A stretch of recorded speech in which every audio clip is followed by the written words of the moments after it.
Yeah. Please tell me that I can't, that I won't, that I fail, that I'll never make it out, yeah.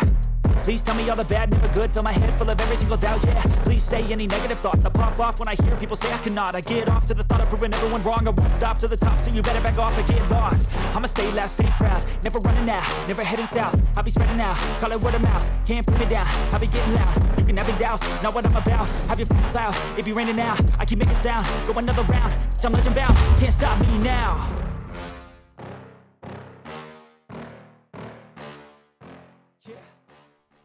Good evening, BENXT Universe. Happy New Year. Welcome to a brand new 365 days full of pretend ridiculous wrestling. Hello, PlayStation Nation. Hello, PlayStation Nation. Good evening, everybody. How on earth are you? Welcome back. Back at the commentary desk. New year. Maybe some new faces. Probably some new champions. All manner of fun ahead of us. Good evening. Real wrestling. This around me, sorry, I don't want to get cut off by the this around me, this is real. Her right there, look. It's true and believable. And that's all that matters. Good evening. Welcome, Touchdowny. Oh, am I a ghost? Let's not look into that. We don't have time. Welcome in. Welcome back to BENXT. If you're joining us for the first time, you're in for a real treat. Can't begin to explain it to you though. If you've got channel points, or as they're known colloquially here, BENXT bucks, you will be able to use those to predict the outcome of the matches we're seeing tonight. My dude, how are you? How was your day? It's Ben Potter PlayStation Nation BENXT time. Hope you're having an awesome day, my dude. Stephen, thank you very much for the bits. I hope you've had a lovely day as well. It's fucking cold. This is not a surprise to many of you, but I am under a blankie. It's blankie NXT. That doesn't make any sense. Ignore that. Strike that. Doesn't matter. Hope you've had a lovely day. It's still real to me then. Wonderful.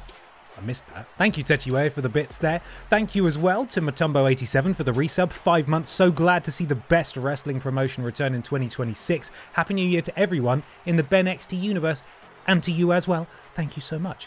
Additionally, Bradiohead, thank you for the resub. 7 months. We got a subscribe as well last night. Thank you, Bradiohead. From Wayward Sister Witch, welcome to the thickness. Happy to have you here. Now, we've got all sorts to get through tonight. I think understandably as we hurtled towards Walrus Mania, there was a lot of manufacturing, a lot of tinkering from management. Me. In terms of constructing the matches and the cards and the title opportunities, because we had to obey what had happened at the Elimination Chamber and the Royal Rumble. There is a little bit more of that we have left to do, but largely I think it's time to hand things over to the computer to see what wonderful matches it brings forth for us. 2 things we have to honour though are the outcomes of the Festive Rumbles from before Christmas. So let me just remind myself what happened. I believe in the BENXT Rumble it was Funky Barbara Piss who won. She has moved over to Pip Down per the wheel and is going to challenge the Pip Down men's champion Piss Jericho on tonight's episode of Pip Down. Similarly, on tonight's episode of BENXT, the winner of the second Rumble was Anna Logistic, who will be challenging for the BENXT Women's Championship. She's moved to BENXT. She's challenging Grimace. It's going to be crazy. Regardless, we've got all that to look forward to, and then we're just going to see what the computer wants us to have. That should be fun. Don't forget that LB beat Commander Piss for nothing but his pride. Man, if there was an award for beating Commander Piss, then you would be nominated for them, Lord Brotovich. Welcome, mods, by the way. Thank you very much. The mods will be running the predictions here tonight. Speaking of awards, though, I put out a series of polls on my YouTube channel just before Christmas, asking who you thought deserved to win various, as we're calling them, totally original idea, not copyrighted, the Slammys. We're doing the first annual BENXT and Pip Down Slammys in just a moment. The outcomes have been decided of the different categories. We've got Female Superstar of the Year, Male Superstar of the Year, Tag Team of the Year, Best Music of the Year, brackets the Ben Cooper Award, Faction of the Year, and as voted for by the channel members, Breakout Star of the Year. Yes, you are nominated for an award. Just in time. You're not even going to show yourself. You're gonna nearly knock all my lights over, and then you're not even going to come and say hello. She's over there. Now, arguably, it's very true to life of the real Slammy Awards, or indeed, what do they call them now? The WWE End of Year Awards, in that it has been a bit of a popularity contest. Regardless, we will honour the outcome of the polls, and you're going to have to bear with me because there's a lot of moving parts here. She's gone. Are you gone? Are you staying? She'll be back, I'm sure. Go on. Come in. No, not sure. She's had her tea and now she's going mental. There's going to be a lot of moving parts in the Slammy Awards. I've got a lot of buttons to press, but I think it's time. Hold on to your socks, everybody, for the first annual BENXT and Pip Down Slammy Awards. Over to you, Ben. Wow, thanks so much, Ben. Excellent commentary at the desk there. Look at these amazing awards here that we have that are real. And Pippa the Cat is joining us, I think. Hi. Oh, that was a very weak squeak. Now, Pippa is up for an award, but she is not an award, so I'm going to put her down now. There you go. You can go. She's going. So, hello, blurriness. There we are. In the first category, we have Female Superstar of the Year, and the nominees are Pippa the Cat. She's gone. She's buggered off. Grimace, Funky Barbara Piss, and Pamela Anderson. And the winner of Female Superstar of the Year is...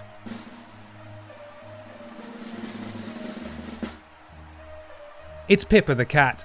Now, Pippa the Cat's had a fantastic year in 2025 in BENXT and Pip Down. She was a Money in the Bank winner and briefcase holder, 2-time BENXT Women's Champion, and the inaugural Pip Down Women's Champion as well.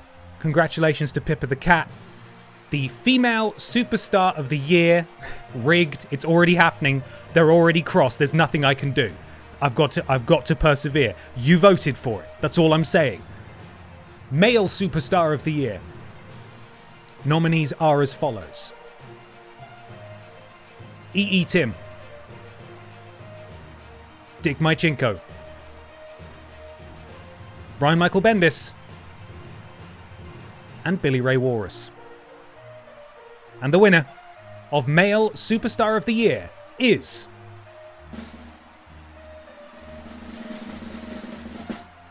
it's Billy Ray Walrus. Congratulations, Billy. A former one-time BENXT Men's Champion and a one-time Aldi Red Thunder Champion. And the winner is Ben Potter. Yeah, come on. I did it. Billy Ray, congratulations. Next category is, of course, for Tag Team of the Year. Now, if you've been saying rigged up till now, just you bloody wait for this one. Just you bloody wait. The nominees are the Dark Picture Pals, Team Redundant, the Mod Squad, and P-Volution. And the winner of Tag Team of the Year is...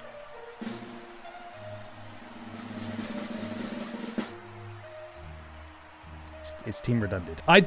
It's Team Redundant, okay? It's... come on! Come on! Congratulations to Team Redundant for winning Tag Team of the Year, according to the YouTube polls that I put out. Hashtag rigged. Team Redundant had a pretty good year.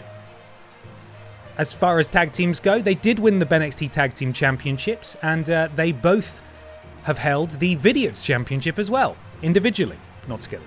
That's not how that works. Right, next category, moving swiftly along. Before we have, I think there's going to be a riot in here. Up next, we have the Best Music of the Year Award, hashtag Ben Cooper Award. Shout out Ben Cooper in the chat. Now I'm going to have to ask for the production truck, me, to turn off the music. Thank you. The nominees are as follows. Mod Squad with their theme song, Behave.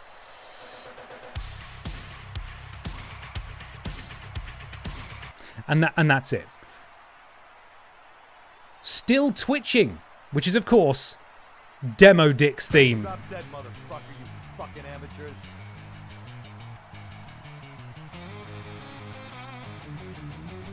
Chew on this, fuckhead. That's enough of that. Dark Pictures on the Wall. The Dark Picture Pals.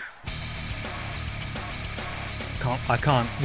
I could sit here for the full 2 minutes, but we can't do that. And finally, Rules Broken, which is, of course, the theme of Rules Boss. Personal favourite of mine, but I don't get to vote, so... La la la la la. And the winner of the Best Music of the Year, in brackets, the Ben Cooper Award, is, perhaps understandably, the Dark Picture Pals, the current BENXT Tag Team Champions. Thank you, Ben Cooper, for your incredible work on so many of our amazing theme songs that we have here in BENXT and Pip Down. Next category is Faction of the Year. The nominees are as follows. P-Volution, The Piss Family. There's a lot of urine. There's a lot of urine in this category, just so you know. Los Pokehemanas, and the Undisputed Era. And the winner is your Faction of the Year 2025. It's the Piss family. Banner year for the Piss family. Admittedly, they are the longest tenured. I'm going to cough now. I'm so sorry. I was doing so well. Still a little bit poorly.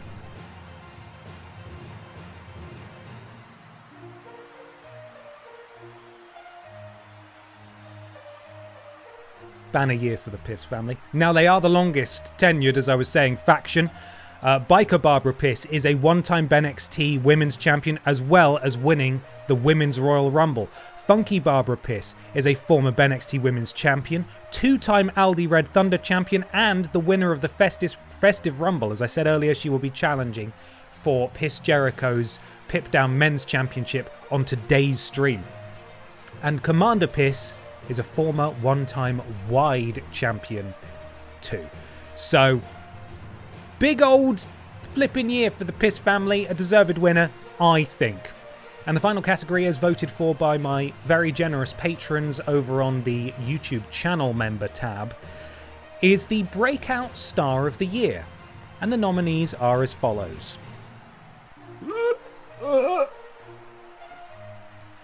Gollum.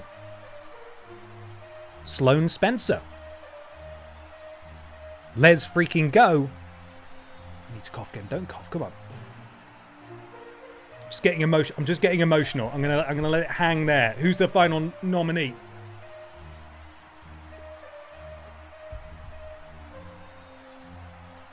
It's EE Tim. And your winner of Breakout Star of the Year is EE Tim, also known as Front Page Timmy Two Belts, the leader of P-Volution, a faction that dominated tag team wrestling for the latter half of the year. He is the current BENXT Men's Champion and a former two-time Aldi Red Thunder Champion as well. Massive congratulations to all the winners. Thank you for voting in the polls. That is the first annual BENXT Slammy Awards. I hope you enjoyed them. If you've already typed out the word rigged, I'd recommend copying it so you can paste it into the chat later on, just to save yourself a bit of time. I think it's time we move over to the video game, don't you, fellas? And ladies, and others as well. Wrestling is for everyone, and it's about to get weird, so I hope you're prepared. Here we flipping go! We're in. You're in. Us in. Thank you very much. We had a couple of resubs there while I was doing the awards. Let's get Christoph Sisses in first. 6 months. It's our 6-month anniversary. What's customary? Packet of gum? I'd love a packet of gum. Or just some cough sweets. That would be nice. Thank you. And also, one of my favourite usernames because it's just so clever. Poops McGee. Thank you for the resub. 5 months. Oh yeah, here we go. Piss time. It is piss time indeed. Now, if you watch the charity streams, firstly, thank you very much. I suggested that maybe someone might join the roster off the back of that, or at the very least, we would make some changes. Not scary ones. But I want to show you what I've done. What have you done? Hannah Montana, fresh off her quest to dress like John Cena in Hannah Montana the movie, the game, has completed her quest. And she has now been Cena-fied. Proud member of the C-Nation Army, Hannah Montana has her jorts. She has her You Can't See Me crop top, and she does, of course, have the hat, but for entrances only. Additionally, now I'm going to... Those of perhaps a slightly nervous disposition should look away now, because Shrek's here, and he's ready to fucking rumble, so be prepared. Finally, excuse me, and I would like to specifically thank David the 12th, who's made a number of characters for us. He did make a character, he made this character, but it didn't have like the correct logos and stuff on it, and I did end up going to the community creations and finding one with the logos on, so I want to thank David very much for making one, but I have gone with a slightly different one. I apologise, David. I don't want you to feel hard done by. But thank you very much anyway. I appreciate the time you put in.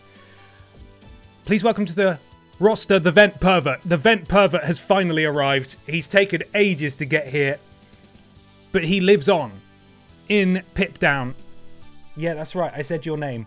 In Pip Down, the Vent Pervert is here. So you best watch your backs and necks and also elbows and knee joints because he is... Hello?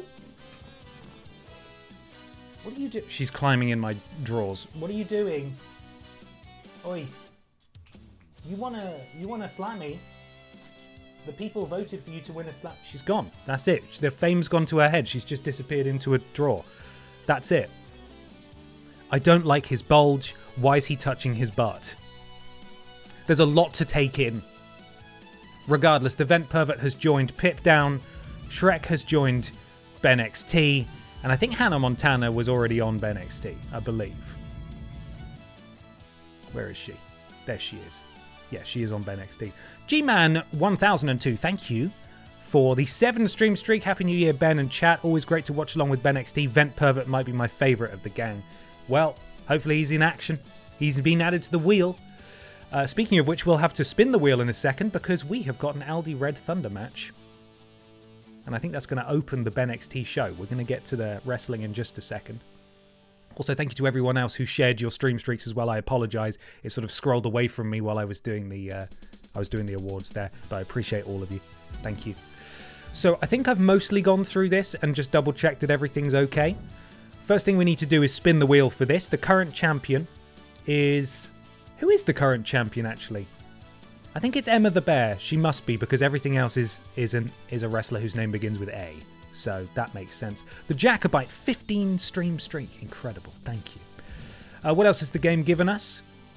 A Fatal 4-Way, Billy Ray Walrus, Jorts wearing Hannah Montana, Shrek, and Brian Butterfield. Ashley Olsen takes on Kat the Writer. German Cheggers and Les Freaking go head-to-head. And in the main event, Anna Logistic gets her championship match against Grimace. She won the Festive Rumble to earn this opportunity. I'm a bit worried for her, but hey, it's gonna happen. This is what she signed up for. Hello, Sleeps with Scissors. How are you? It is time for the wheel. So, we need to get rid of Anna Logistic. We need to get rid of Admin, Alexa Pierce, Anne Horse, and Ashley Olsen. It is a title match. Here we go. I'm going to make a note right now. Make a wheel emote. I've left it too long. We need a wheel emote. I don't know why I haven't done it yet. First challenger for Emma the Bear is...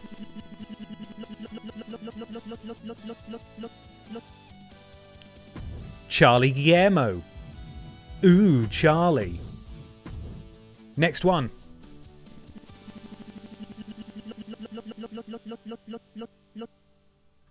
James Jenkins?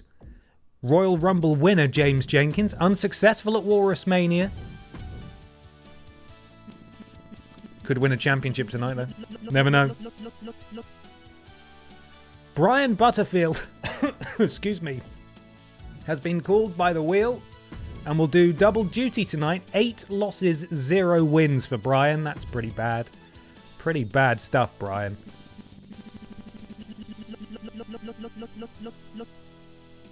Michael Jugson. What have you had for your tea? Gallagher chips. Not Michael Johnson, Michael Jugson. And finally...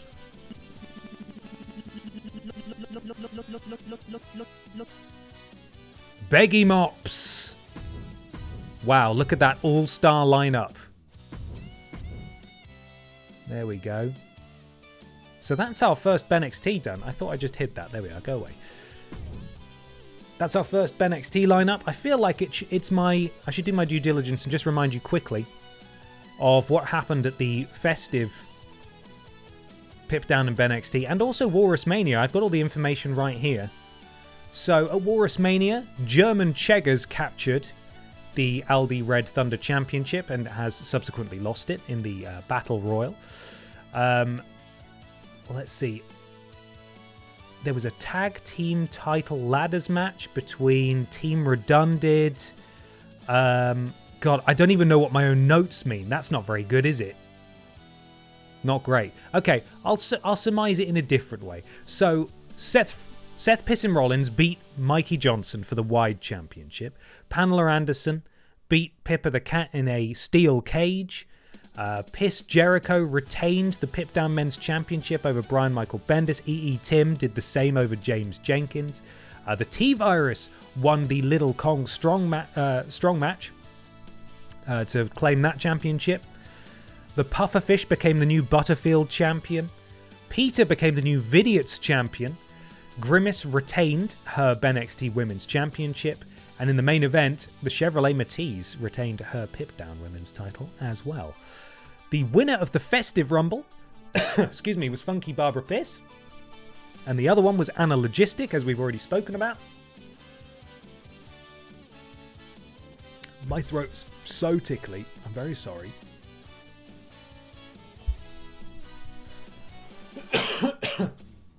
We also crowned 2 festive champions on the festive edition. Of course, the Figgy Pud Championship went to Dominic Pisterio, and Captain Candy Cane Championship went to Danny DeVito. Now, I haven't stripped them of their championships, but it would feel a bit weird if they walked around with those titles all year, so they're not going to wear them out and about. But they did win, and I want to acknowledge that. I want people to know that I have acknowledged that. Additionally, a little bit weird, right? I'll show you what I've done. So because Funky Barbara won the Rumble and is now going to challenge Piss Jericho for the Men's Championship, the way this game works is a little bit weird. So, right. So the way this works is it needs a Men's Championship and a Women's Championship. And if you are a woman, you cannot challenge for the Men's Championship. I know, it's stupid. So what I've had to do is temporarily make the Pip Down Men's Championship, legally speaking, the 24/7 Championship. No one's going to challenge for that. Just ignore it. It doesn't exist. I've had to make the Men's Championship an intergender championship in a division all on its own that no one else will ever join, just so that Barbara can challenge for a match. If Barbara wins, then she's the new Pip Down Men's Champion. Congratulations. If she doesn't win, then Piss Jericho will be lumped back into this championship division. It's all a bit confusing. Hopefully you can sort of keep track of what I've done there. Essentially, Barbara cannot challenge for the Men's Championship because the game is not cool enough to let us do that. So I've had to do some fudgery. So if it shows up like some sort of weird match for the 24/7 Championship, it's because I've had to muck about in the settings a little bit. But anyway, it'll be fine. So we're getting things started now. Let me take a photo of the running order for the music, as is tradition. Here we go. Up first, Chavo Guerrero Jr., James Jenkins, Brian Butterfield, Michael Jugson, and Beggy Mops all challenge for Emma the Bear's Aldi Red Thunder Championship. My phone is playing up. Predictions are now live. My fingers are so cold I can't even use my phone properly. Right, there we are. Okay.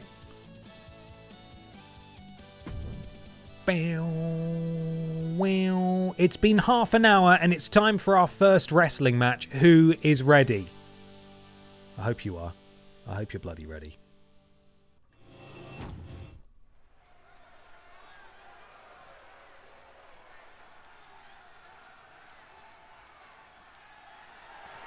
The following is scheduled for one fall and is for the All-Star Ring Total Championship.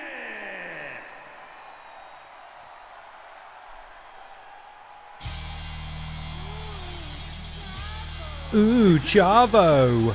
From El Paso, Texas, weighing in at 225 pounds, Charlie Guillermo. Our first is Charlie Guillermo. He has held this championship before. I think he was one of the first people to hold the Aldi Red Thunder Championship. And if I remember rightly, he held it for a good few days as well. He was able to go at least a couple of weeks. There goes Pippa, just walking across the desk. He's had a few opportunities of reclaiming this gold. Hasn't happened for him, though. HSHTAGFRST Pro per Shavito Rasisov 2026. Let's freaking go. Ushavo.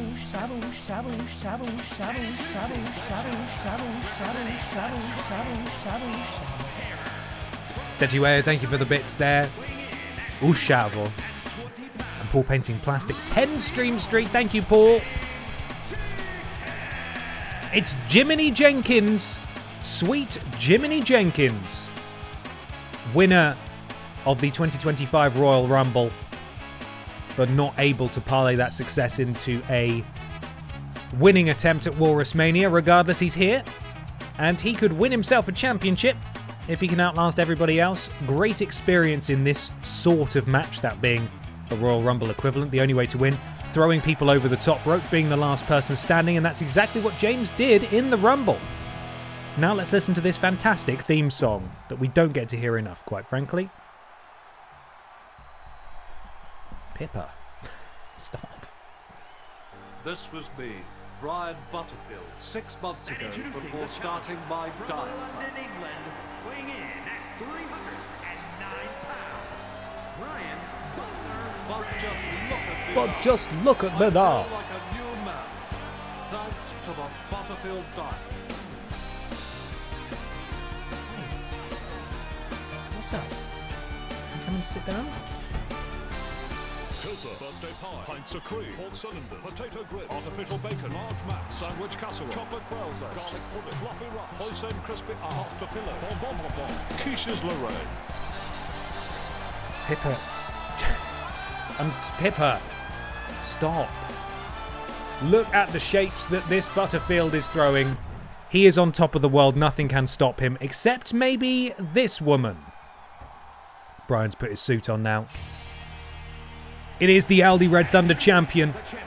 It is Emma the Bear. The All-Star Ring Total Champion, Emma the Bear. Currently on her first reign with the Aldi Red Thunder Championship. Can she join the very illustrious ranks of those who are able to cling on to that title for more than 1 week? She's held it for 7 days.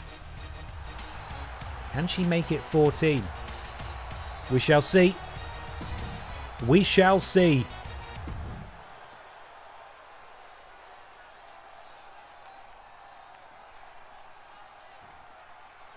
Hey, pop your head further closer.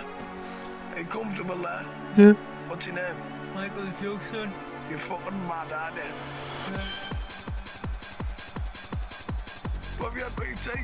Garlic and chip. And introducing the challenger. Like food, worth of garlic. I got extra worth of garlic. Did you fall? I fucking did. So nice. As Michael Jackson So nice. sort of twitches his way down to the ring, Garlic and chip. he looks to secure his first piece of gold in BENXT. One of the longest tenured superstars on the roster. And this wheel could give him the opportunity that he's so desperately craved. And that, of course, means we have one person left to make their way down. And that is Pop Idol's own Beggy Mops. And introducing the challenger from Was it Pop Idol? California, weighing in at 190 pounds. I think it was Pop Idol, wasn't it?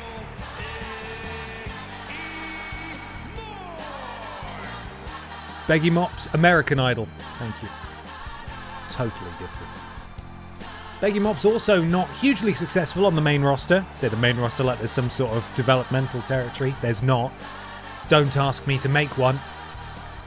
Again, this is just such a fantastic opportunity. This match affords so many people the opportunity to capture gold that they might not otherwise have had the chance to capture. Splat. Yep, that's the noise that you make in the toilet after you've had an Aldi Red Thunder. And we are underway. Quick reminder of the rules. The only way to win is to be the last person standing in the ring. Throw every... Well, you don't need to throw everyone out, but the only way to eliminate someone is by throwing them over the top rope, both feet touching the ground on the outside. Last person standing wins. Always a bit chaotic to start things off. You see the power of the champion there, hoisting Beggy Mops above her head. It's a long way down. Oh, and that's a venomous springboard missile drop kick there from Michael Jugson. An extra 50's worth of garlic on that for sure. As James Jenkins grabs a hold of Brian Butterfield and flips him up onto his shoulder into a backbreaker. Emma the Bear now turning her attention to Chavo Guerrero, who is the first attempted elimination of this match, in a precarious position, but as is so often the case in the early juncture of Battle Royals, he is not ready to be eliminated just yet. Oh, look at that beautiful springboard tilt-a-whirl DDT there, or tornado DDT rather, from Charlie Guillermo. And the right hand's crashing down on the forehead of Emma the Bear, just turning the game down a little bit. As Michael Jugson, basement dropkick to James Jenkins, who rolls under the bottom rope for a brief respite. Jugson not going to let him do that, as Emma the Bear sends Chavo Guerrero flying, and now turns her attention back to Beggy Mops, planting Beggy Mops, and James Jenkins sent into the corner. Counter from Jenkins, maybe Jugson looking for the elimination there. Charlie Guillermo now, head scissors takedown, beautifully executed there. Everyone putting on a fine performance so far, if I do say so myself. Oh, Brian Butterfield just wandered directly in front of a knee, and a European uppercut after that from Charlie Guillermo, who got stuck on a bit of prone wrestler, and James Jenkins able to clatter him to the ground, and then a headbutt to Beggy Mops for good measure. Brian Butterfield sent into the corner. And now, Michael Jugson looking to eliminate Butterfield. Jenkins with the shoulder tackle to Beggy Mops. And Butterfield says, no, you are not going to eliminate me just yet. Oh! And Jugson on the receiving end of that for his efforts.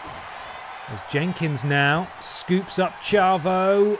Fall away slam to the former Aldi Red Thunder champion. Beggy Mops.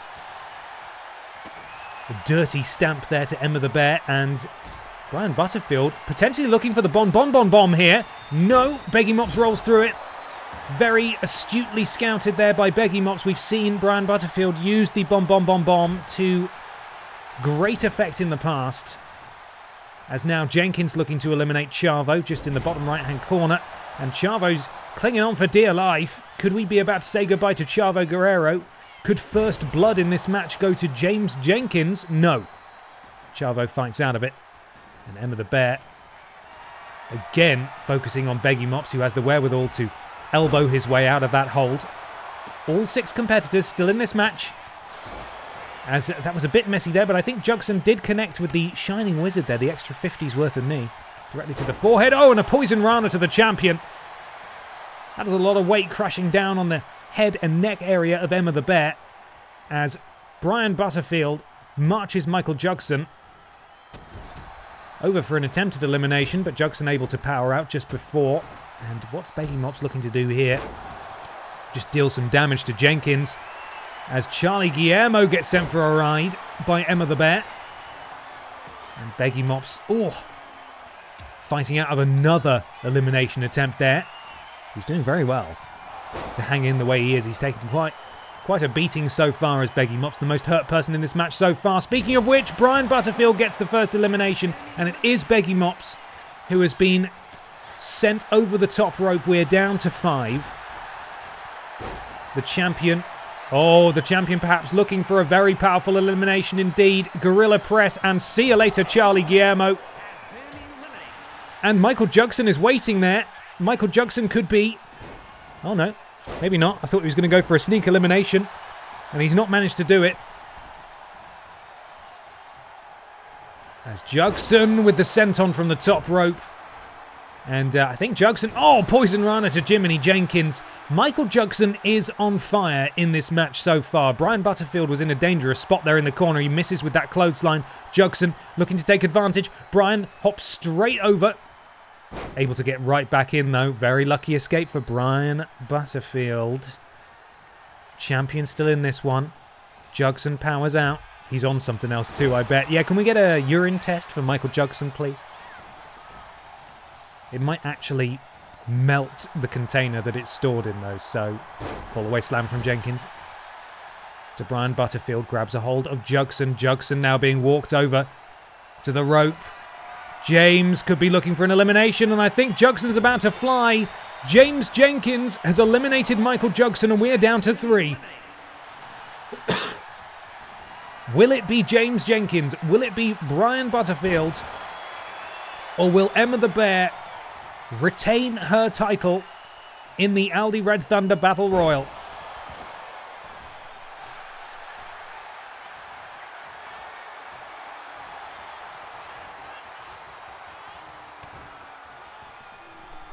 Backbreaker from Butterfield, and the second one.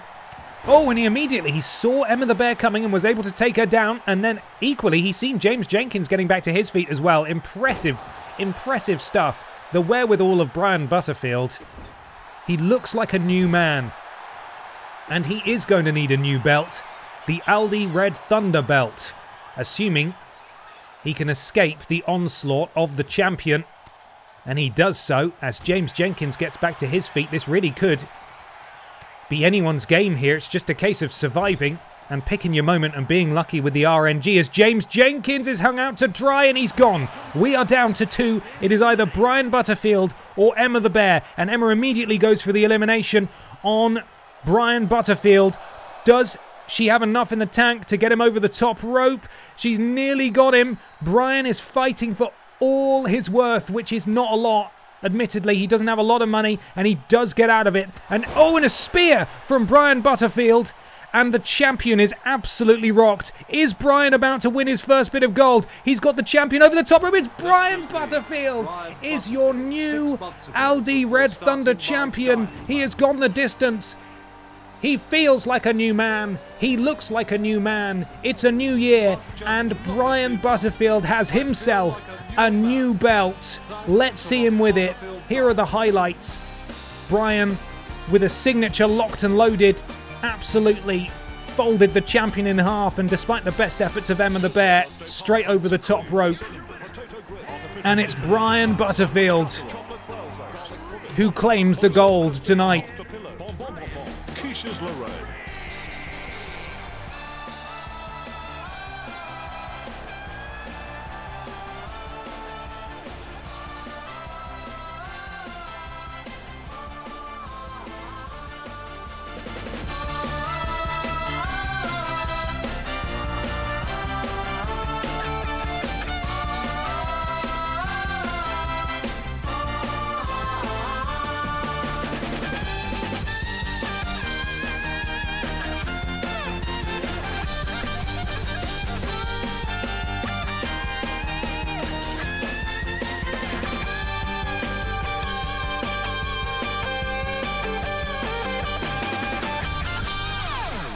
I think I may need to buy a new belt. No need, buddy. You've just won one. Congratulations to Brian Butterfield on, quite frankly, it might have been his first win. And it's for a championship. Yeah? Evening Bang. I'm currently proofreading the Bachelor thesis of a good friend. Oh. Glad you keep me some company, and I hope he don't get distracted by some weird, incomprehensible, but captivating nonsense. Wait, is that? Oh crap. I can't make any promises there. Narugan, thank you for the bits. Happy New Year to you. Happy New Year. Just updating my spreadsheet. Don't mind me. Right, if I was looking where I was typing, I wouldn't have typed Brian Butterfield. Field. There we are. One-time Aldi Red Thunder champion, Brian Butterfield. We got him. He's on the board. He's done it. Stupid Mathematician, thank you very much for the resub. 2 months. Oh, yes, live BENXT. I've never watched a single episode of real wrestling, but I'm here for this. Glad to hear it. You're in for a hell of a match. Up next, we have Billy Ray Walrus, winner of the BENXT 2025 Slammy Award for Male Superstar of the Year. My voice is going again. Against Hannah Montana dressed as John Cena, the debuting Shrek, and the new Aldi Red Thunder champion, Brian Butterfield. Now, a Fatal 4-Way, if you're not familiar, is just a normal match. It's either You pin someone or you make them tap out. But there's 4 people. So there's always going to be someone coming in and breaking up pins and stuff. So, is Shrexy a giant? He was when I downloaded him and I got rid of that because that's annoying. He is instead just very big. The giant stat, if you're unfamiliar, basically prevents anyone from doing any damage to them, and it makes them kind of invincible, which is not ideal if you're simulating matches. Okay, Billy Ray, Hannah Montana, Shrek, and Brian Butterfield go head to head next.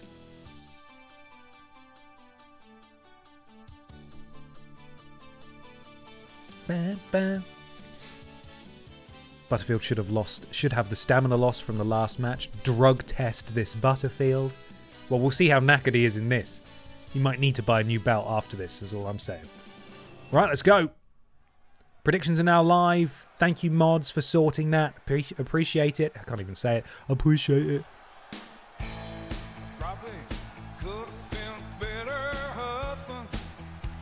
Woo, Billy! We love you, Billy! But that's not what makes me mad. Making his way to the ring from Newcastle upon Tyne. Yes, no, maybe I oughta. 326 pounds. Could've been better to my daughter. No doubt, could've been better there. Billy Ray! BENXT Slammy Award winner for Male Superstar of the Year 2025. In action for the first time in 2026. Let's see how he gets on. And here comes Hannah Montana having completed her quest.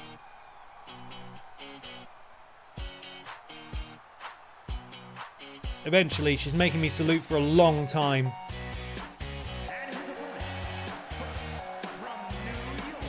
Party in the You Can't See Me. Nice. Everybody makes mistakes. Everybody has those days. Hannah Montana wearing, well, she's got a towel that's the wrong colour, but that's fine. We'll let her get away with that. She was looking for her John Cena outfit the entire playthrough of Hannah Montana, the movie, the game, and she's finally found it, but it's here in BENXT. And there she goes all the way down to the ring. Her music has now finished, so I'm going to skip the rest of the entrance.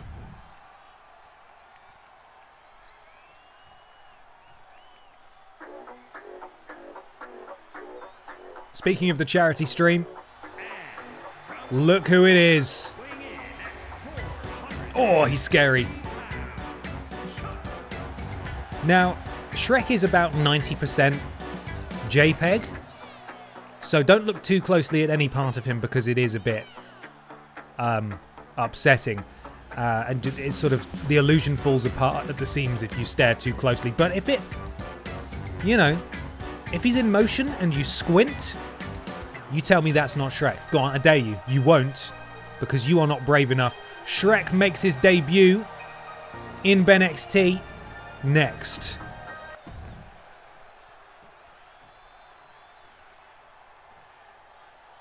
This was me, Brian Butterfield. Your 6 new months ago, Aldi before Red starting Thunder my champion. Look at him.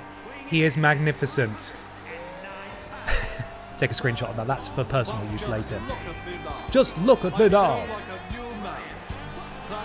You look like a two-man, Brian. You look like a new man.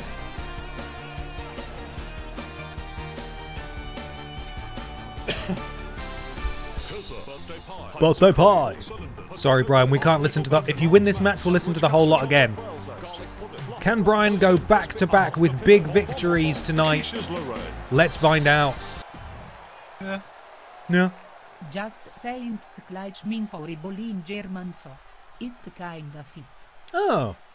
Well, that is good to know. Thank you, Nuri.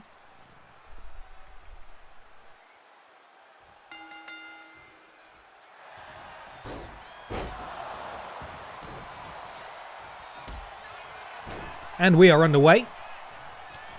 As is usually the case in these matches, all of the participants have split off.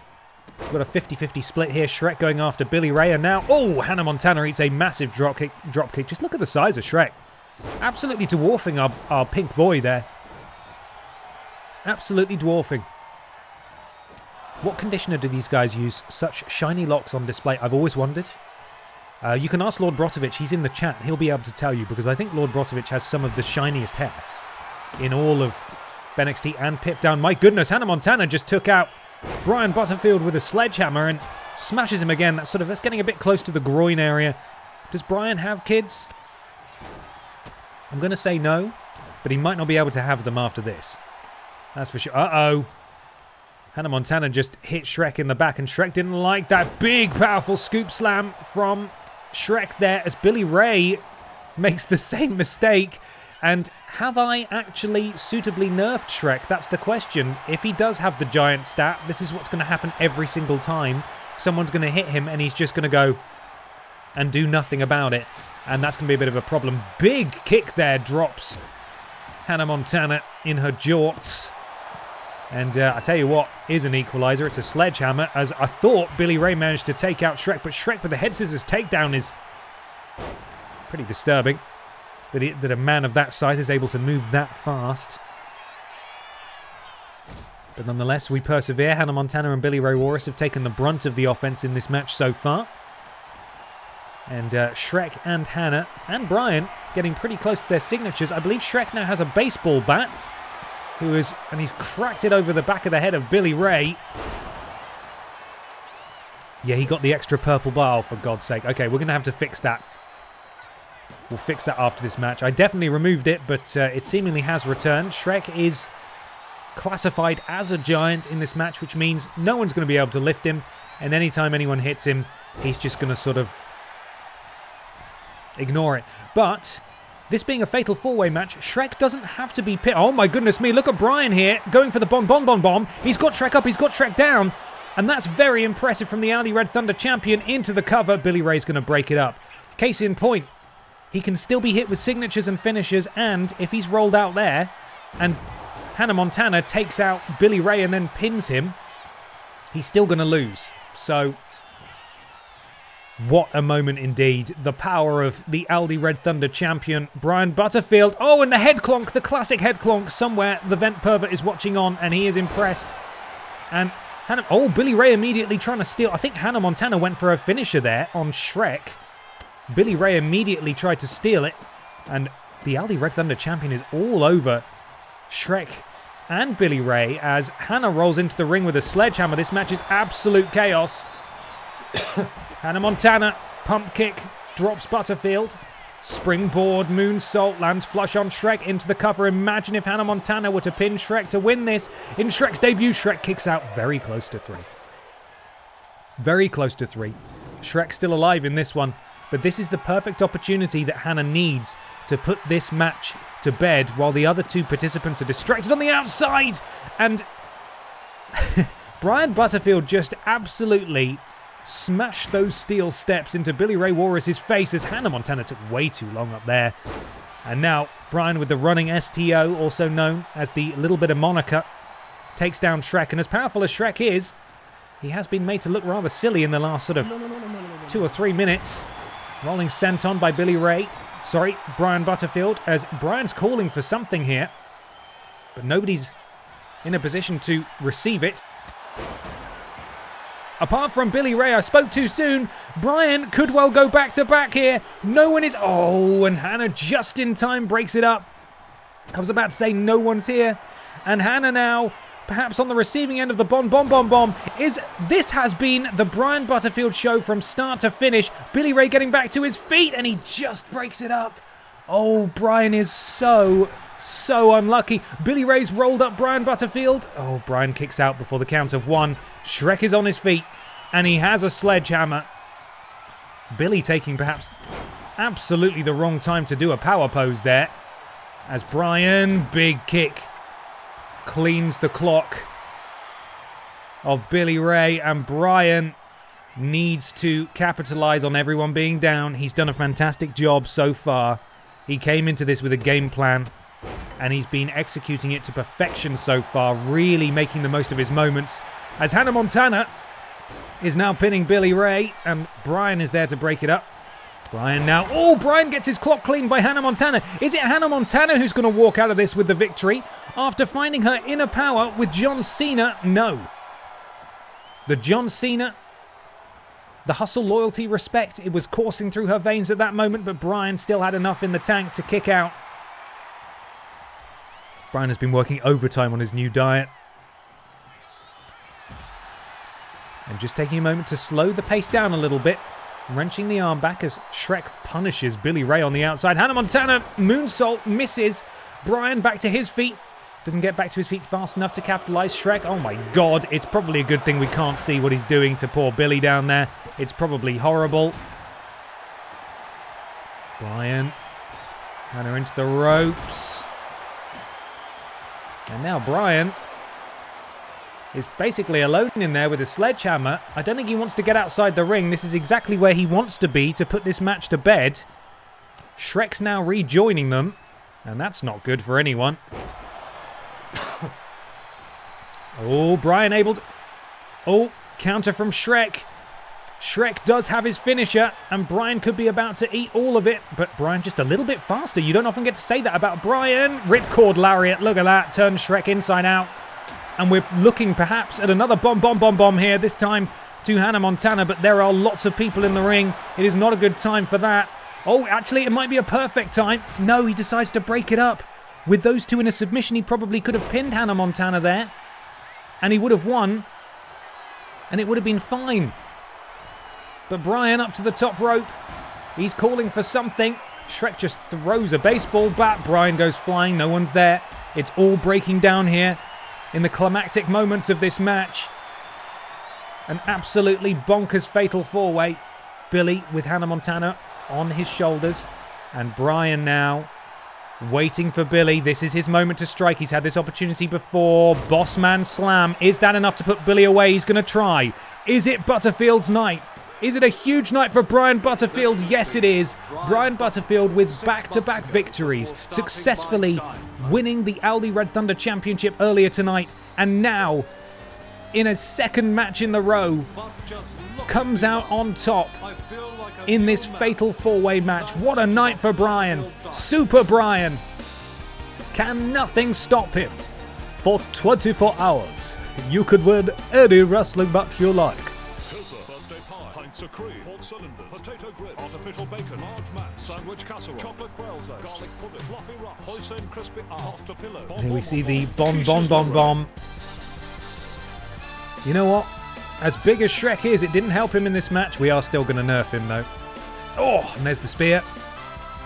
We didn't see him execute the hoisin crispy elbow though. We've seen him use that in the past. That he very nearly had it won there. And then he very nearly had it won here. He could have won this match 10 times over, quite frankly. In my opinion, the right man won in the end. The Aldi Red Thunder champion with the biggest night of his entire life. Huge for Brian. Congratulations to those of you who backed him in the predictions. I think I may need to buy a new belt. Wow, 2 instant classic matches in a row. What a treat, eh? What a treat. Gonna cough again. This will hopefully loosen as the stream goes on. I apologise. I am going to mute myself, but still, I'm sorry.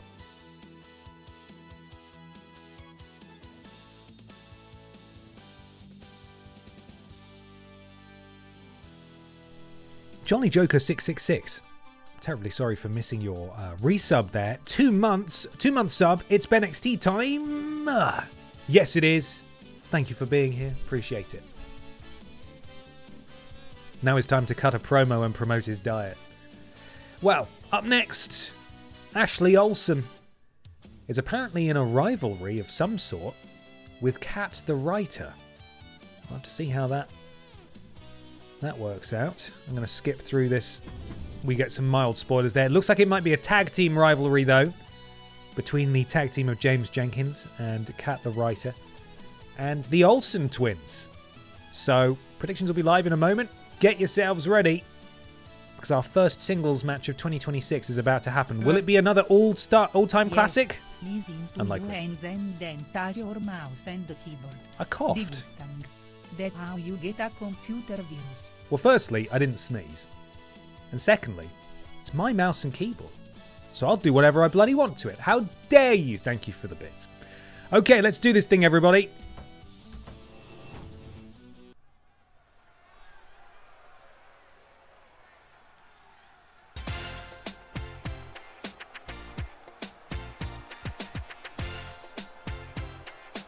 Bum, bum, ba-dum, bum, bum. Here she is. Making her way to the ring, representing the Terrors from Los Angeles, California, Ashley. It is PS1 Ashley Olsen. She's here, and she's ready to be horrifying in 2026. Let's see what Kat can do about it.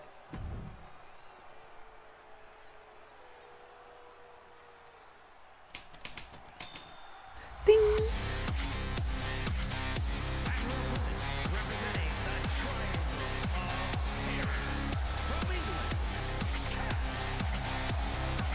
Kat the Writer is here, potentially looking to kick off 2026 with a big win. And seeing as this is some sort of rivalry involving James Jenkins and Mary-Kate Olsen as well, maybe some wins for their tag team too. That would be huge. Let's get this match underway. You have 10 seconds left to get your predictions in, everybody. Can Ashley... Oh no, Kat's not there. Okay, Kat is there now. Right, that's fine. I thought we were about to have an absolutely insane glitch, but it's okay. Everything's okay. They just put the camera in the wrong corner. Bit of a awkward start to the match, but here we are. Roll up from Ashley Olsen. Kat will kick out of that, no problem. Oh my goodness me. Impressive display of athleticism there from Ashley Olsen as she beckons for Kat to get to her feet. Springboard. Oh my god. Springboard, was that 450 clothesline? That's disgusting. No one should be able to do that. And Kat... Oh god! Sent face first into the knee of Ashley Olsen, and it has been one-way traffic since the opening bell so far. Drop kick from Ashley Olsen. Doesn't look like she's done. Another off the ropes. And oh god, and another one to the face of Kat. Come on, Kat. Do a reversal or something. You can do this. I believe in you. And there we go. There's the reversal from Kat the Writer. I'm not biased. It's fine. I'm completely impartial here. Unless it's the mod squad. As she rolls up Ashley Olsen into this sort of scorpion submission maneuver. Decides to let it go, though. And now, oh, goes for a different submission. Bending the knee back and then wrenching back on the head as well. And a kick out from Ashley Olsen. Several strikes. Oh. And very impressive again from Ashley Olsen. Kat has not yet had an answer for this. She's used her... Oh, no. Okay, well, that was very lucky. She used her signature bar, the blue one,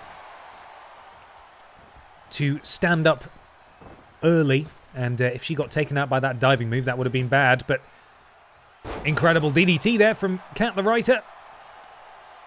Ashley Olsen into a seated position. Kat running all over the place. Rolling neck snap.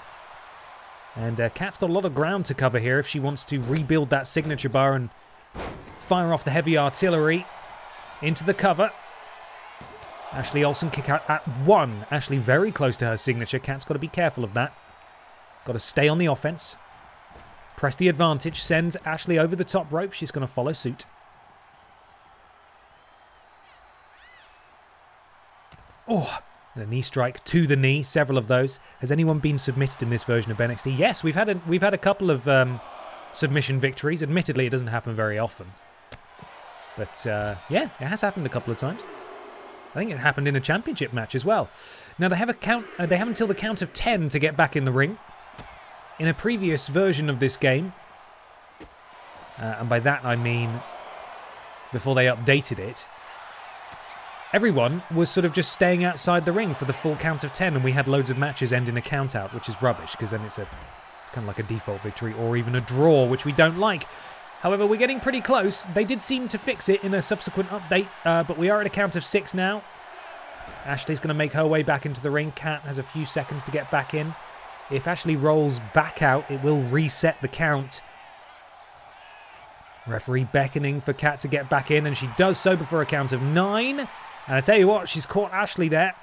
German suplex from Kat the Writer into the cover. I don't know that that's going to do it. Ashley Olsen does now have her finisher stored.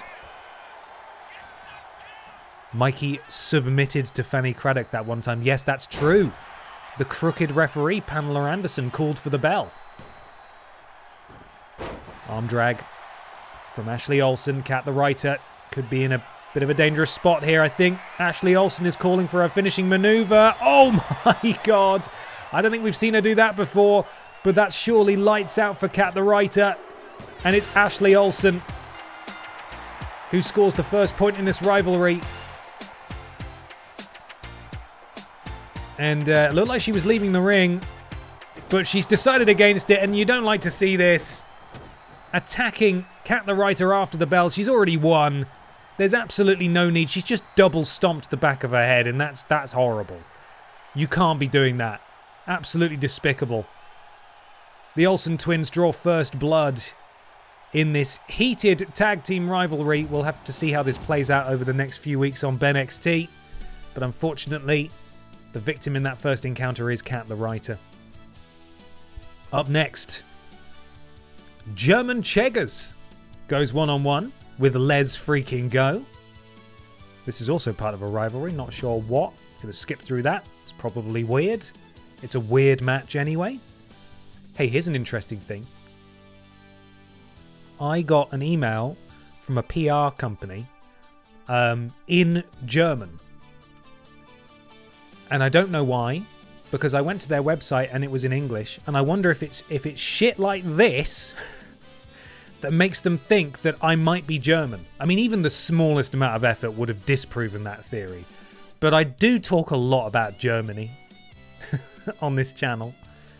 And I put it through Google Translate just on Gmail, and it transcribed perfectly into English. So I have the sneaking suspicion that it was written in English and they just translate to German and sent it. Like, what? Is weird.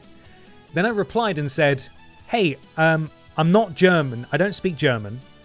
But if you offer, if you have any opportunities in English, I'd be interested. And then it bounced back and it said this email doesn't exist. And I was like, what the fuck is going on? Just got a weird business proposal in German from a ghost. So that was cool. Enjoyed that. Did you get an email from the PS2 emulator? Ich bin Cheggers, hey ho! See, it's shit like that. Their bots will scrape my Twitch channel and go, he's German, that's German. So, right. Here we go, everybody. Predictions now live. You have 1 minute and 15 seconds left. German Cheggers versus Les Freaking Go, one-on-one. Let's do it. Let's do it.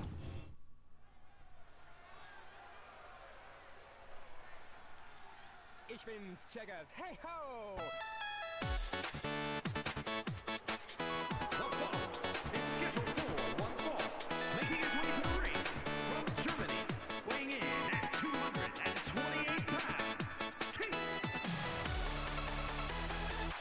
German Cheggers representing the German contingent of BENXT and Pipdown. Brot means bread, led, of course, by our very own Lord Brotovich. And German Cheggers won the big one at Walrus Mania. The wheel called him fourth in the bumper Aldi Red Thunder Championship Battle Royal, which he was victorious in. Wasn't able to hold on to it in his first defense, but as we saw earlier with Emma the Bear, that is basically an impossible task, so we can't begrudge him that. And speaking of former Aldi Red Thunder champions, it's Big Sexy himself. I am laughing, but also I'm trying not to cough. It's Big Sexy himself, Les Freaking Go. Hottest man alive 2025. That wasn't a slammy, that was just voted for by the world. The world voted him. Oh, hang about. Les Freaking Go is in the middle of making his entrance and German Cheggers has jumped him before the bell. Les Freaking Go still has his flower crown and his cape on. That is not okay. Some chicanery and cheating there from German Cheggers. This match has not officially started yet. It should start when they both get in the ring. We'll hear the bell go, and German Cheggers will hopefully allow Les Freaking Go to remove his flower crown, which is only polite, isn't it? It's only polite.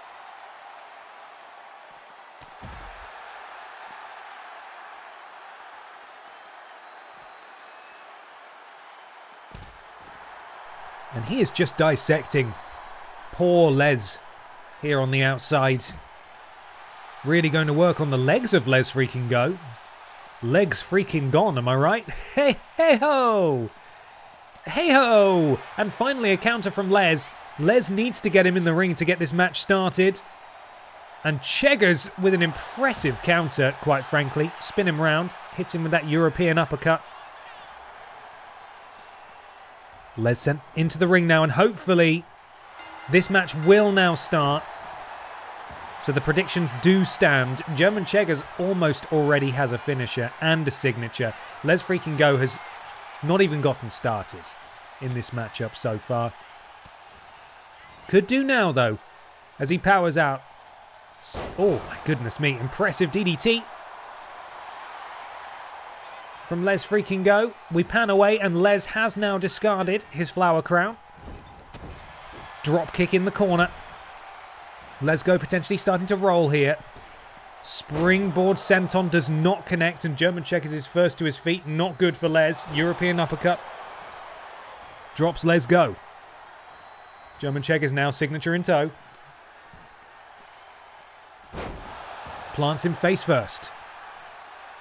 And the kip up from Les Freaking Go, but immediately the counter from German Cheggers, and that has not paid off at all. A calculated risk, but it did not pay off for Les Freaking Go, who's hung up on that top rope as German Cheggers into the cover. Les Freaking Go has sustained so much damage. Oh, look at that. He's been absolutely knacked there by German Cheggers. And it might just be a matter of time. It was, quite frankly, not fair from the very beginning. German Cheggers calls for Les Freaking Go to get back to his feet. Hits him, misses him actually. This is Les Freaking Go's opportunity, but Les Freaking Go doesn't come back to his senses fast enough. Absolutely plants Les Go, and German Cheggers surely has walked away with a very, very easy victory indeed. Les Go absolutely robbed there. The history books will show this as a victory for German Cheggers, but I think we all know the real story here. German Cheggers cheating right off the bat to gain that upper hand. And poor Les Go starts off the new year in a rather poor run of form.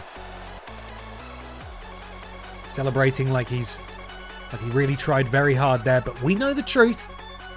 And we're watching you. Lackluster indeed, I agree. Hey ho! Congratulations, German Cheggers, I suppose. Now, it is time for our main event. Anna Logistic, one of the final few to appear in the second Festive Rumble over on Pipdown. She walked out victorious. She defied the odds in the face of some pretty scary opposition, quite frankly. We spun a wheel. It landed on the BENXT Women's Championship, which means she has now been drafted to BENXT. This is where she will operate from now on.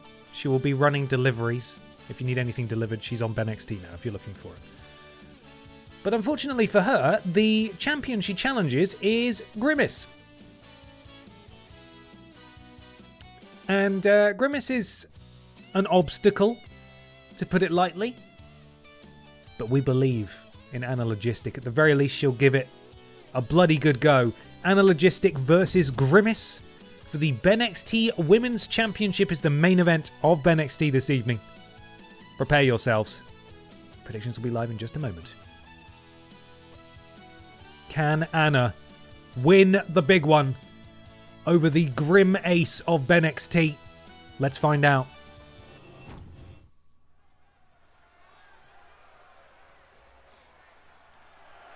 The following is scheduled for one fall and is for the NXT Women's Championship.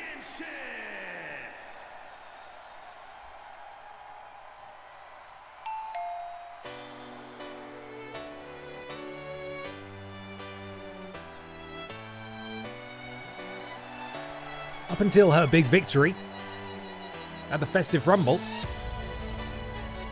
Anna Logistic came sort of close on a couple of occasions to winning the Lidl Kong Strong Championship. She was called by the wheel on a number of occasions to enter that tables match. But this is without a doubt the biggest opportunity of her entire career. Can Anna beat Grimace with the championship on the line?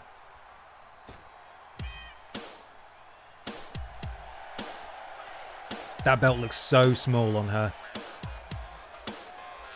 Grimace, two-time BENXT Women's Champion, one-time BENXT Wide Champion, just doing a scan, one-time Aldi Red Thunder Champion, one of the most decorated competitors we have in all of BENXT and Pip Down.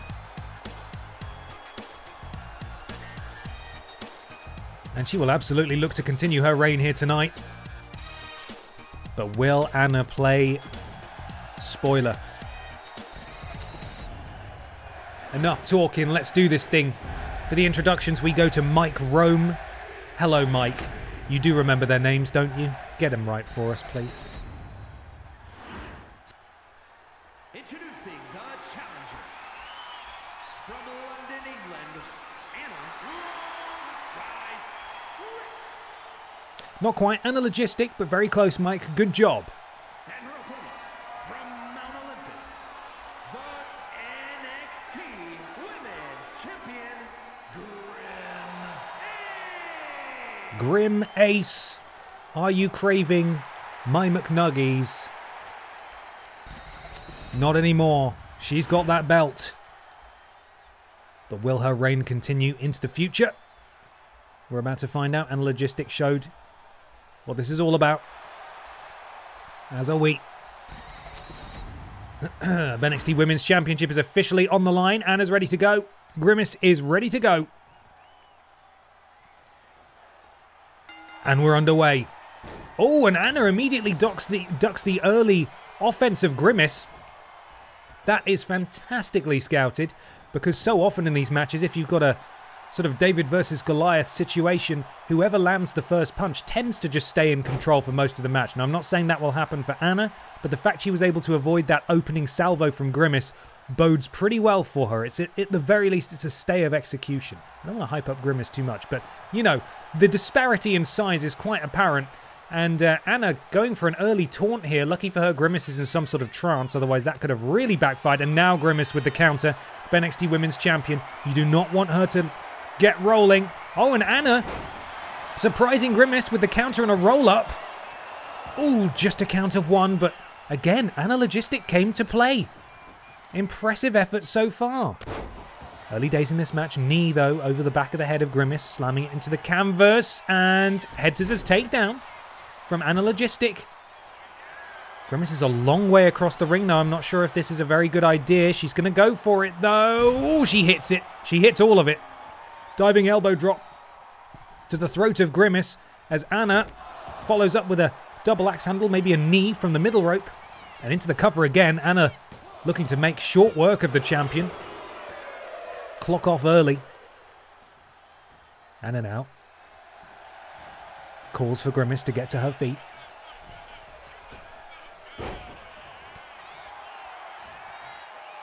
And that is very unfortunate for Anna as Grimace just sidesteps her, ducks down, does the champion, leaps over, and then a scoop slam. And the challenger is planted right in the middle of that ring. Oh, and a counter from Anna, who then goes for that Hurricane Runner again.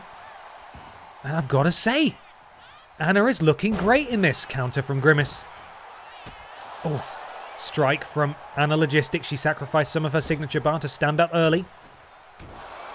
Left and right strikes there to the midsection, and now just trying to choke the champion. Sort of playing a little dirty here is Anna Logistic, bending the rules, but still staying within them. Got to stay on the good side of the referee. Into the cover again is Anna Logistic. And that's an impressive power out from Grimace at one. As Anna now wrenching on the head of Grimace, but Grimace... Oh no, I thought Grimace powered out of that, but maybe not. Anna now... Oh, and a counter from Grimace, and Anna needs to be careful. Anna again with the counter. Repeated elbows and then a basement dropkick. No, Grimace rolls out of the way. Very back and forth. Now Anna with the counter. Sends Grimace into the ropes. Can't even see Anna when Grimace went into the ropes there. She's so big. And Anna, I think, was actually so small she missed that clothesline attempt from Grimace, which is I don't think I've ever seen before. And now, head scissors just choking the champion. I don't know how that's not a rope break. Anna Logistic has her signature maneuver. Grimace rolled to the outside, rolls back in, and Anna needs to be... Oh, okay. Every time I'm about to say Anna needs to be careful, it's like she already knew what she needed to do. Anna now, special delivery. She gets all of it. The champion is down. Is it Anna Logistics night? Would we be about to see a huge upset? Ignore that I fell over my words there. It's a count of 2. But Anna Logistic is closing in on her first ever championship victory. She's got a finishing maneuver. Oh, she can't lift Grimace. Grimace is just too heavy, and this is maybe where it could all fall apart for Anna and her title aspirations, as Grimace just woman handling Anna Logistic and dumps her over that top rope there. And Grimace now perhaps looking for a Boston Crab, and she's got it, and that's got to be agony for Anna Logistic. Oh, but powering out is Anna. Oh, and she rolls up the champion. The champion's shoulders are down. Referee slides in. 2. Not quite. Grimace rolls through. Oh, and a kick out at nothing from Anna Logistic, but Grimace back on her feet first. And Anna is in for a painful landing here. Backbreaker with extra effort applied by Grimace. And she just rolls her off there as Grimace drags the lifeless body of Anna Logistic to the center of the ring. And Grimace has her signature now. Anna is entering the deep water. Does she have what it takes to survive here? As Grimace pump handle position. That was her signature maneuver. Anna Logistic is down. Is this the end of Anna's story? No, Anna's still alive. Grimace, though, has a finisher. Anna has her finisher. This is basically whoever pulls the trigger first is going to win. And I think Anna is about to stumble face first into the McNuggies. Back elbow from Grimace drops the challenger.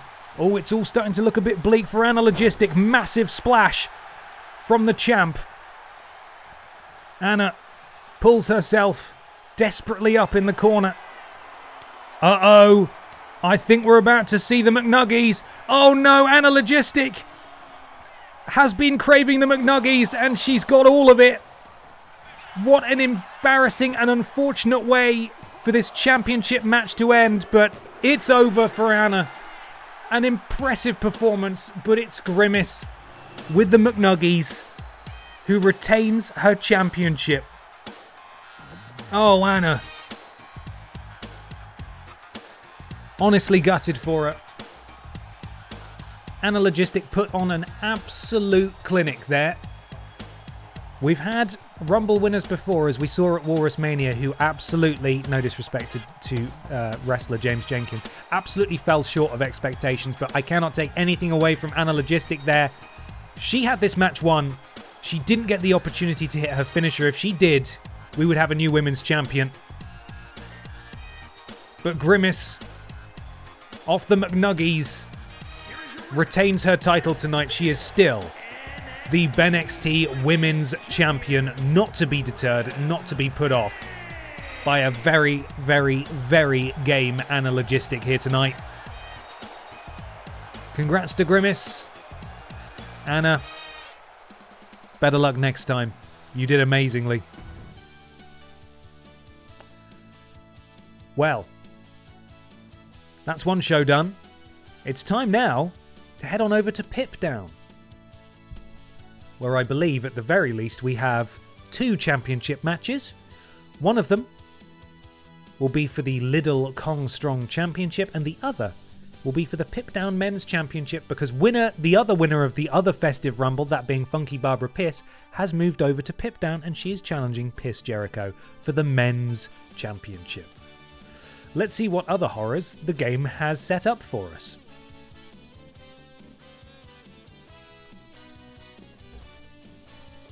Once it lets me go.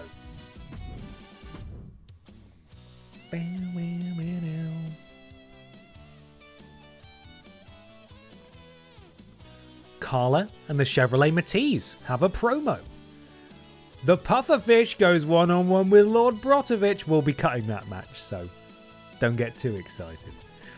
Rules Boss goes one-on-one with Piss Jericho. I think we'll make that our little Kong Strong match, considering what our main event is going to be. Danny DeVito goes one-on-one with the Red Thunder Man.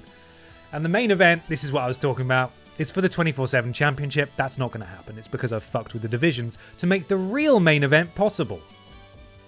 So, we're cutting this match. This is going to be our little Kong Strong match. That, of course, means that we get to spin a wheel. Much like the Aldi Red Thunder Championship, which is defended weekly over on BENXT in a Battle Royal, the Little Kong Strong match is settled every week on Pip Down in a tables match. Oh, what's Gollum doing there? Get out. Oh god, is Gollum the champion? Guys, is Gollum the champion? I always forget if Gollum's the champion. I'm a bit scared. Is Gollum the champion? Is Gollum the champion? Oh no, it's the Red Thunder Man. I remember, because we nearly created some sort of singularity in time and space, because the Aldi Red Thunder Man is currently the Little Kong Strong, the champion of a rival brand's energy drink. Terrible. Right. Wheel. Give me my wheel. First challenger is... Oh, it's Disco Gary. Next challenger is...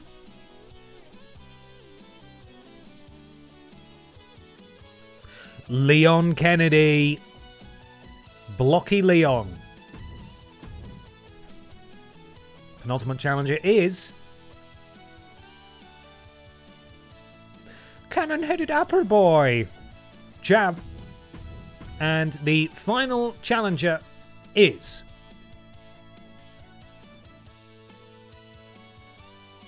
Daniel DeVito. It is Captain Candy Cane himself, Danny DeVito. That is your Kong Strong Championship tables match.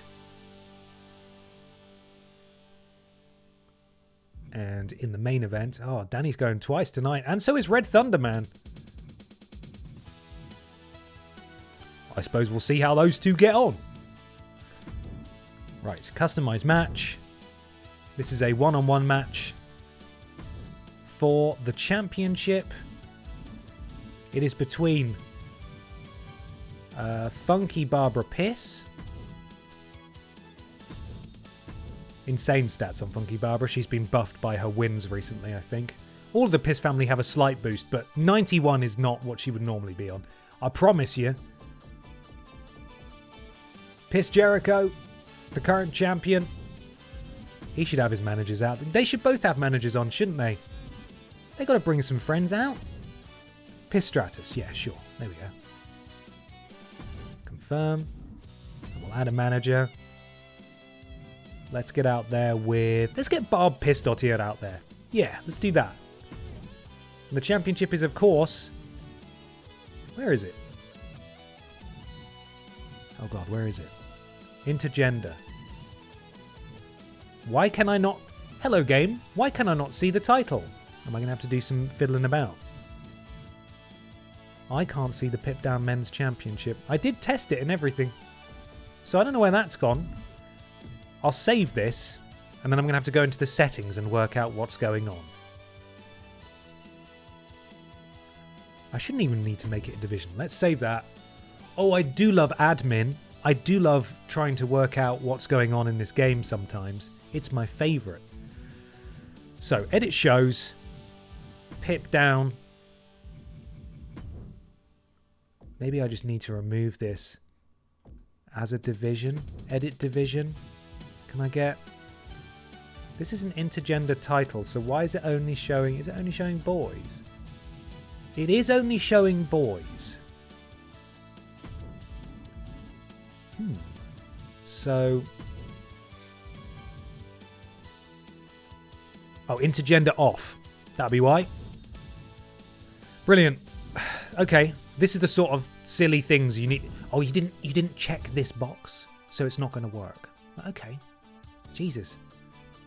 It's not like this, but it's like having to learn bloody accounting software. It's ridiculous. All the intricacies of this silly video game. Anyway, we're nearly there. Edit this match. Customize match.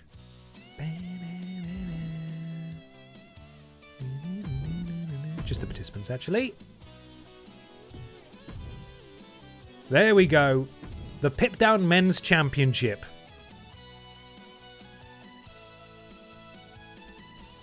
And that is ready to go, I think. So we're starting off with a promo, which are always good, between Carla and the Pip Down Women's Champion, the Chevrolet Matisse. The Pufferfish, the current the current Butterfield Champion, goes one-on-one with Lord Brotovich. In a 5-person tables match for the Little Kong Strong Championship, we have Cannon Appleboy, Disco Gary, Leon S. Kennedy, and Danny DeVito challenging the Red Thunder Man. Danny DeVito then goes one-on-one with Red Thunder Man. Presumably these two fall out in that match. And then in the main event, Festive Rumble winner Funky Barbara Piss challenges for Piss Jericho's Men's Championship. Ridiculous. Okay, I think we're ready to go. No predictions necessary for this one. It's just a promo that doesn't make any sense and doesn't really work when you simulate it, but we'll give it our best try.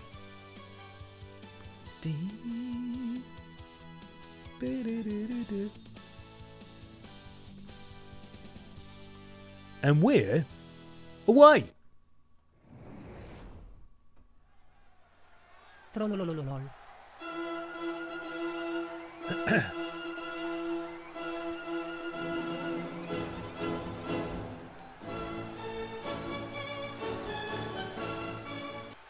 not going to do the accent.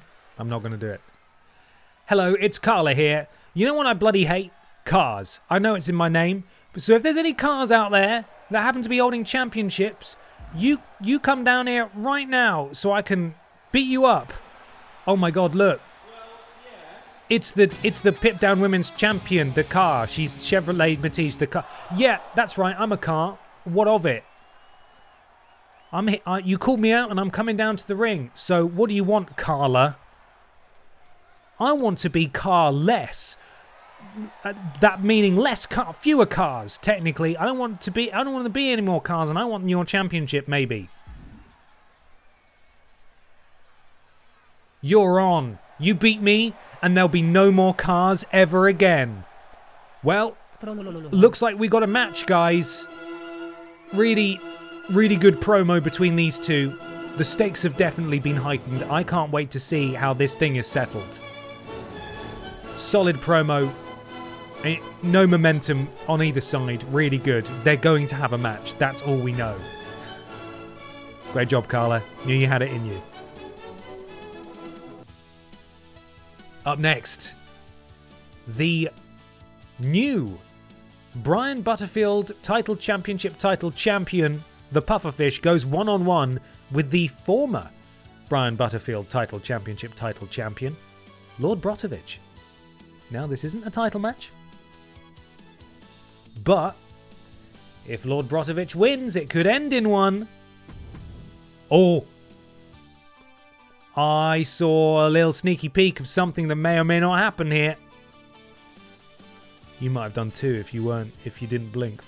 So, get ready. Predictions will be live in just a second. Do predict responsibly. Rivalry matches often have shenanigans in them. So beware of that.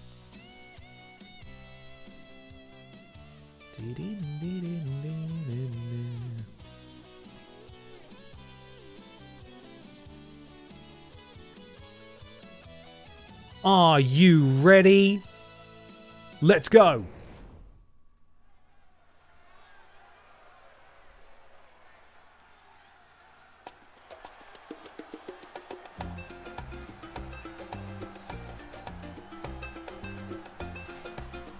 Does that mean I'm a normal pufferfish? Or just a normal pufferfish there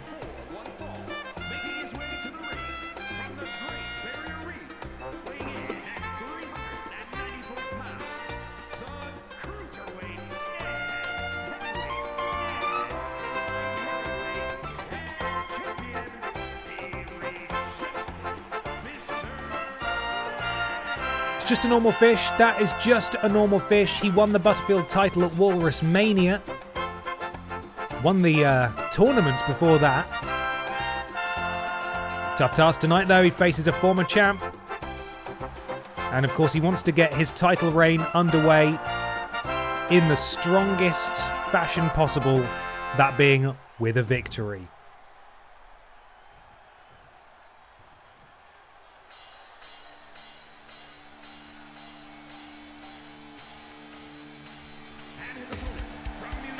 And here comes the former champ. Now, Lord Brotovich did get a couple of cracks at Jill Sandwich, who defeated him for the championship, but unfortunately wasn't able to capitalise on those opportunities. Big opportunity tonight. Again, he's not going to win the title if he wins, but it will be good for his momentum. Could earn himself an opportunity further down the line. LB versus the Pufferfish. Let's do this bloody thing. His hair's shiny. His chest hair is combed with a side parting, a central parting, just the way he likes it. And he's ready for action. He's ready for war. That's a normal fish right there. That's an unproblematic normal fish, and that's fine. And the bell's rung. We are underway. Lord Brotovich with the opening salvo. Drops the new champion. And a boot to the face. Off the ropes, full head of steam and a splash. The Pufferfish will be right at home with that. It loves splashing. Lord Brotovich walks the Butterfield champion over to the ropes. And now, forearm to the spine and another. And a third one for good measure. As Lord B, oh no, springboard drop kick, nobody there, but fortunately able to regain his balance quite easily. Now going to work on the right leg, or is that some sort of fin? A flipper, maybe. I don't really know. What do pufferfishes have? Motors? Is it a motor? Some sort of rudder? Maybe it's a wing. I don't know a lot about fishes. Don't know if that's coming across. LB with the counter. And look at these big right hands, but he went to the well too many times there. And the champion rolls him up. And that's a kick out at nothing. As the Pufferfish tries to press the advantage. Oh, look at the power here. Deadlift. Powerbomb from the champion. And the Pufferfish, misses somehow. But doesn't miss with that. Right hand and then throws Lord Brotovich across the ring. I think they have skates. Okay. I don't know enough about fish to disagree with you. It sounds right. And Lord Brotovich, the wily veteran, rolling out of the ring, doesn't want anything to do with whatever it was the Pufferfish was looking to do. But I hope he's looking to the skies, because fish can fly. And you know what? He was looking to the skies. He managed to get that counter in there, but the Pufferfish, too fast. A couple of right hands and then spinning him around. This is a bit silly, actually. It's difficult to take wrestling seriously at the best of times, but you can't be doing that shit. That's embarrassing. Lord Brotovich just as complicit, quite frankly. Allowing himself to be spun around like a I don't know what. What is it the fish spin around? Beyblades? Do fish have Does Fish Society have Beyblades? I shall defer to you on that. Pufferfish back in the ring. Lord Brotovich rolls out the way, but doesn't manage to get a hold of the Pufferfish. And is sent for a ride as a result. Knee strike to the face. LB goes for a massive chop, but misses wildly. And the Pufferfish again pressing his advantage. Not problematic at all. No issues with this whatsoever. It's absolutely fine. Gets out the ring, slides back in just because he can. Up to the middle rope. Lord Brotovich being beckoned to his feet. Pufferfish closing in on his signature maneuver. Massive shoulder tackle. One more move and the Pufferfish will be ready to use some of his heavier artillery. And a massive knee strike. Lord Brotovich not looking too good in this one at this point in the match, as the Pufferfish could be about to drop all of those. What did we decide they were called? Rotors, blades, skates. The skates crashed down into the cover. That wasn't even his signature move. LB able to kick out, but how much does LB have left? He stands up early but walks directly into that back elbow. And the pufferfish. Yeah, oh, it could just be a matter of time. I'm really sorry, LB. And the pufferfish now. Signature in tow. Slams him down. And up he goes. All of the weight of this pufferfish. Oh, that's a massive splash. And I think Lord Brotovich is out. That might be the end of his night, but the pufferfish is not done. Boot to the midsection. We're about to see the puff-up powerbomb. Up goes LB, down goes LB, into the cover. The pufferfish. 1, 2, 3. Thank you for coming. And I'm so sorry, Lord Brotovich. It didn't work. Oh, hang on a second. Narugan, hang on a second. The vent pervert's here. The vent pervert has made his intentions known, interrupting the outcome of that match. The pufferfish victorious, but the vent pervert pops out of maybe some sort of vent backstage. And it appears that it's not even my rivalry. No, unfortunately not. This is not Lord Brotovich's rivalry. It would appear that it is the Vent Pervert's rivalry. The Vent Pervert is coming after that Butterfield Championship. We shall see how this plays out in subsequent weeks. Narugan, I'm so sorry. It all happened at the wrong time. Who is Carl S? Is that the secret love child of the Chevrolet Matiz and Les Freaking Go? Also, I found Butterfield's conditioner. It's butter. That explains why he smells so nice. Thank you for the bits, Narugan. Well, sorry, LB. This was the most Batman-esque music I could find, by the way, on the YouTube audio library. Pufferfish victorious. Right, I'm going to quickly go and pay a visit to BENXT Breakout Star of the Year 2025, EE Tim. I'll be back in just a second, don't go anywhere. Up next, we have the 5-person tables match for the Lidl Kong Strong Championship. I will be right back. Bear with me, not Emma. Bear with me.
God, do you want to hear something really annoying? How long have I had that pee time thing? Basically the entire time I've been streaming, right? How long have I had that little ticker tape at the bottom with my socials? Like at least 5 months? Both the Instagram and the TikTok handle were wrong. And it took me until yesterday to clock it. Go, Ben! I fixed it now, but that's really annoying. Here's the funny thing, right? I never look at it because I'm in the bathroom when it's playing. So I just had a little look and I was like, I'm fairly sure it's It's confused_dude IG and confused_dude TT. But I put it wrong on the...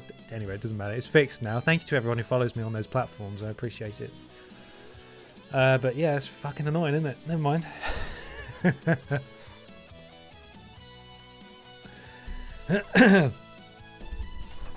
Oh, I see. Okay, so the bits that Narugan did about the Carless thing.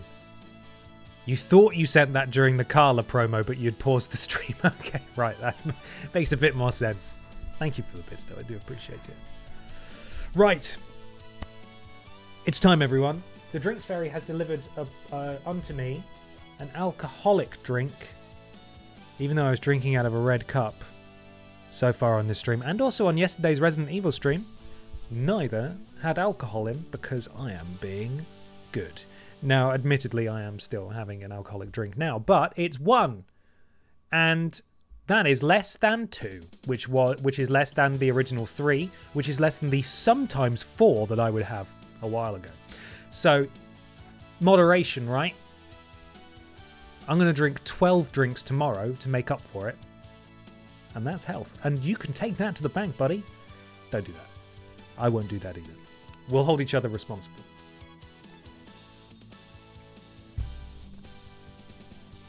Okay. Right. I need to take a photo for my for the man in the truck to play the correct music. The man in the truck is me. Right. So, predictions will be live in a moment. Massive thank you to the mods on deck. As always, Lord Brotovich, Mr. Black, and Trowling Badger. I appreciate all 3 of you. I'm only joshing when I call you names. You Wilsons. That was a joke. We were joking. But thank you very much. Couldn't do these streams without these guys. They do amazing work.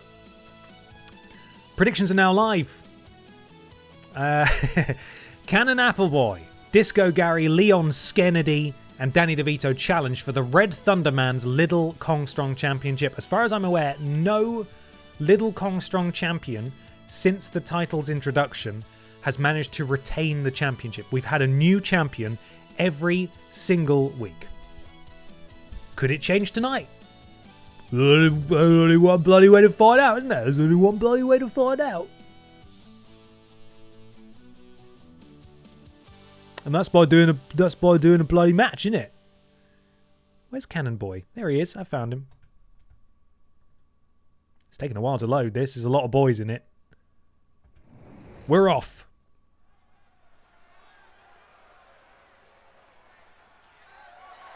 The following contest is a fatal 5-way tables match and is for the Lucha Libre Stampede Total Championship. That's not quite right.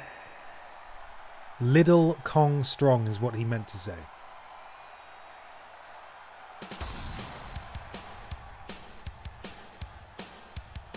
One, two, three, four. I appreciate that was completely out of time. Sounds different in my headphones to yours.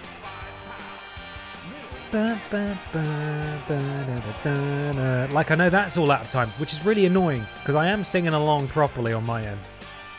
It makes it really hard to groove. You know, I want to groove a bit, and I'm actually being prevented from grooving by the slight time difference. Anyway, there's Chab. He's a strange little freak. He's also a member of Brot Means Bread, one of our German wrestlers. Again, any PR watching, I'm not actually German. Please send me emails in English. Thank you.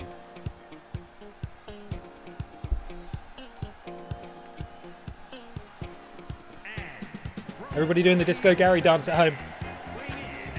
Yeah, Disco Gary dance at home. You'll better be Disco Garying at home. Disco Gary is here. We haven't seen him for a hot minute.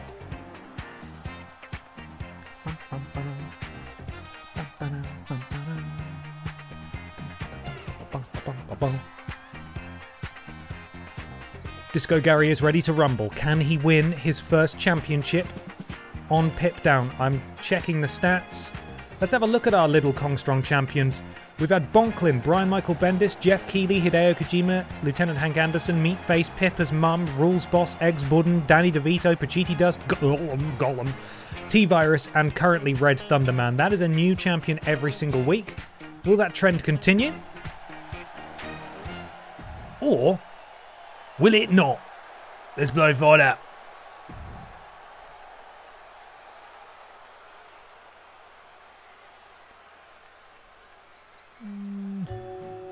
Is this right? No, it's not. This is not the order. No, it is the order. That's my bad. I fucked that up. I was looking in the wrong place. It's not him. Hang on. I found him. It's okay. It's okay. Where's everyone going? Bingo. YV1, hello! Thank you so much for stopping in. I actually opened your stream in a new tab yesterday with the intention of popping in and saying hello, and then I got distracted, and when I came back in, I think you'd finished your stream. Happy New Year to you. I knew you'd be excited, and I hoped you'd be excited about the ranked channel we're going to be doing. I appreciate your enthusiasm. Thank you very much. Leon Skennedy is here. Can he win his first title? A lot of opportunities for people to win their first titles tonight. Very few have taken the opportunity. Brian did it over on BENXT with the Aldi Red Thunder Championship, and here is our current Little Kong Strong champion. The Aldi Red Thunder Man. I missed whatever ranked gaming announcement there was. Is it the YouTubes? And is there a link? Because I'm lazy to search. Yes, it was in the Worst Games Ever Isn't Changing video that Peter and I put out on the Worst Games channel. And there is a link there. Trailing Badger just did it. It's what was that noise I just made? That's a new syllable. You can have that.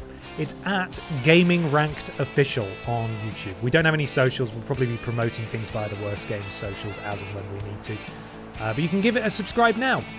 The next couple, at least, of the monthly Worst Game streams will be on the Gaming Rank channel. We'll be sure to point to it in all socials posts, just so we can get the watch time up, so we can get the channel monetized, and so on and so forth. And then it will be moving back to Twitch.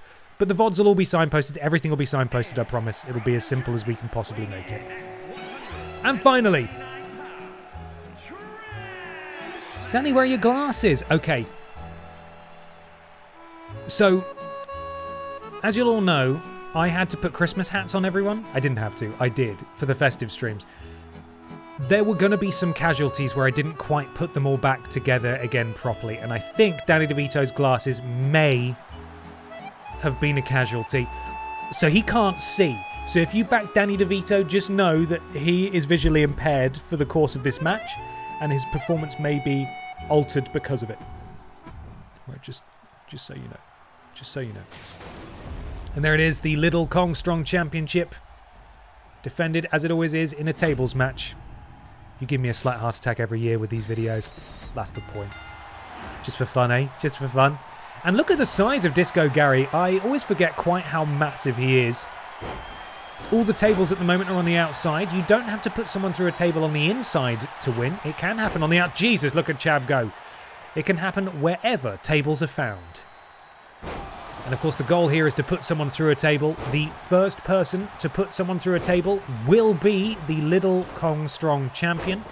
So Red Thunderman being absolutely manhandled by Disco Gary at the early juncture. He wants to get someone near a table and thrown through it as quickly as possible to retain his crown.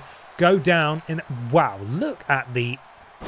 That is incredible from Red Thunderman. Very impressive technique. Just sort of twirling Chab around like he's nothing. And Disco Gary has re-entered the ring and he's got a chair. And he is making Chab pay for it as Leon Skennedy hits that disaster kick on Danny DeVito and then gets clocked with a chair which appears to have embedded itself in the ring. Red Thunderman snap suplex. Still no tables brought into play as yet.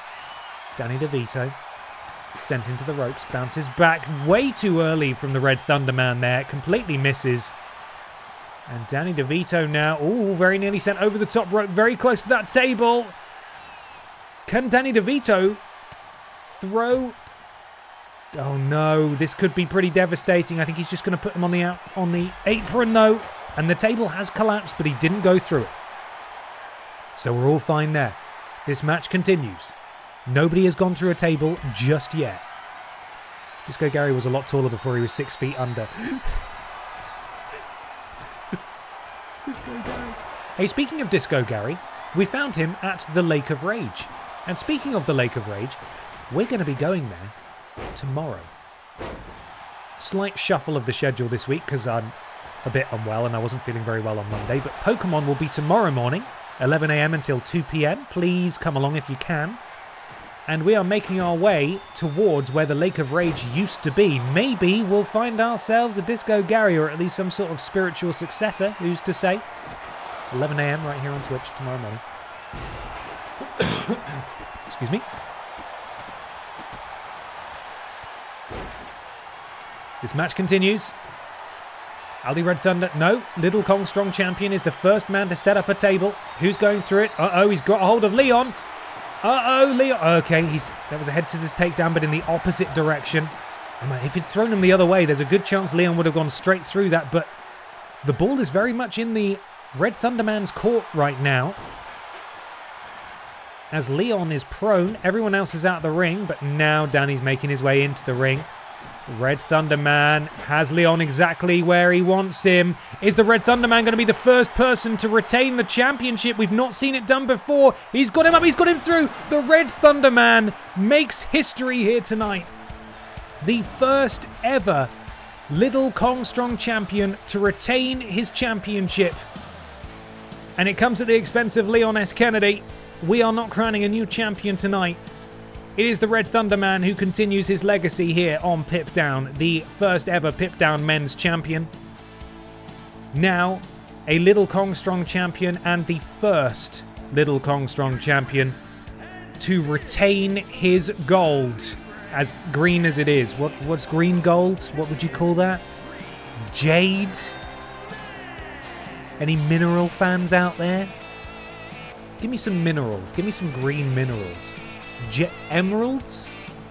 Yeah, emeralds is good. Fake gold. To retain his fake gold. Good enough. Good enough. Well, I hope you enjoyed that match, because the Red Thunder Man has got to go straight back out there, and poor Danny DeVito's got to follow behind. It's only fair that we give Danny his glasses, though. Let's fix that.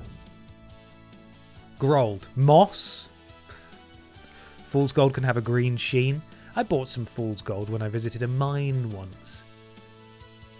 Is it pyrite? Pirate. Yar. Something like that. I don't bloody know. It could be of the finest green, as discovered by Percy on Blackadder. Iron Pyrite. That's Fool's Gold. Cool. Right, so we need to de-giantify Shrek and put the glasses back on Danny. Probably misses his old glasses, right?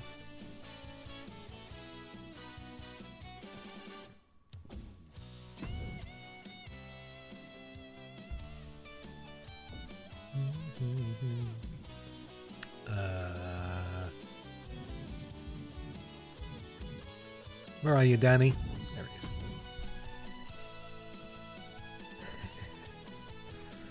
is.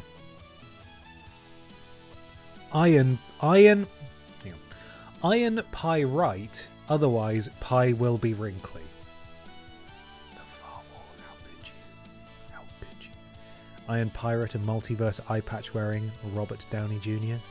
Hey, speaking of Robert Downey Jr. and Marvel and stuff, bloody hell, they're throwing all the stuff at the wall, aren't they, with this next Avengers film? Steve Rogers back as Captain America. You got Thor. The bloody X-Men are going to be in it. Crikey. It's almost as if they took stock of what was going on with the MCU and they were like, shit, we've really fucked this up for the last couple of years. Maybe we should sort that out. Let's throw everything. Avengers, please come back to the cinema, please. Exactly. And you know what? I will be there. I want to see James Marsden as Cyclops screaming and doing his bloody eye blast into the sky. That sounded sexual. It's not how I meant it. But James Marsden is a handsome man. Still not how I meant it, though. Just cool comic book stuff, you know? Cool comic book stuff. It's a little bit sexy, but that's not the point. It's mostly cool. A little bit sexy, but mostly cool. So that's not the point. Anyway, what were we talking about? Something about James Marsden's eye blasts. I think those are his glasses. Yeah, let's go with that.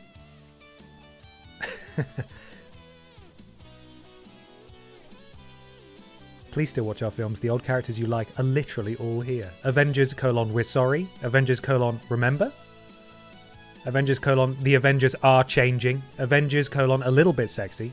Avengers : Please forget about Eternals. Oh, the Eternals was a stinker, wasn't it? Good God. We're just not going to talk about the giant hand that's sticking out of the world? Nah. We're now going glasses shopping for Danny DeVito. I like this one. I like this one personally.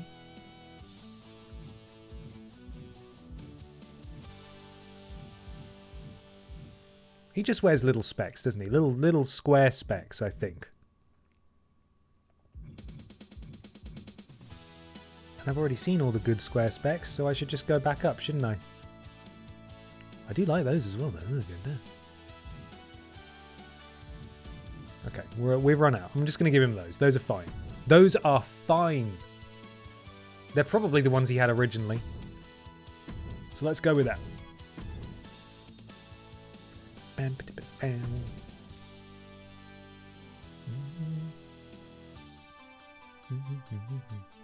Not until Captain America, but I think I'm one of the very few people who went to see and enjoyed that movie. Was it Brave New World, that Captain America movie? I watched that. I didn't dislike it. I was a bit, he's not super powered, I get it, but it's like he's Captain America and he just got his ass kicked the whole movie. It's like, oh man. Where's my power fantasy wish fulfillment, Where's that? Give me that. I liked Loki season 2. That was pretty good. They just muddied the water with the TV shows, man. I don't have to watch the TV shows. It's part of the reason why I think, and I'm, to be fair, a bit of a what's his name, James Gunn fan anyway, in terms of his movies, certainly. I'm really enjoying the DC universe, and I think it's mainly because it's sort of like a fresh slate a bit. I liked Superman, and I'm really enjoying Peacemaker. I watched the animated show they did as well that I can't remember the name of. Creature Commandos, was that it? I like that too. I'm enjoying that, and it's probably because there's not as much to keep up with at the moment. It's going to get crazy, I appreciate that, but certainly for now, I quite like it. And now Netflix is buying it, and it's gonna be shit again. So who knows? Anyway, it's a good time. It's never been a better time to be a gamer or a superhero movie fan. There's lots out there. Some of it's shit, but there we are. I went to school with a James Gunn. Okay, not the one though. You got him on Facebook. Right. Sorry, I'm getting distracted. Shrek, where you at, son? There he is, cheeky Shrek. So we need to de-giantify him. Unpopular opinion, don't like James Gunn's flicks. That's okay. It's very quippy, and that's not for everyone, and I get that. I personally quite like it because it's sort of Marvel quippy, but also it's quite adult. It doesn't always land, but I quite enjoy it.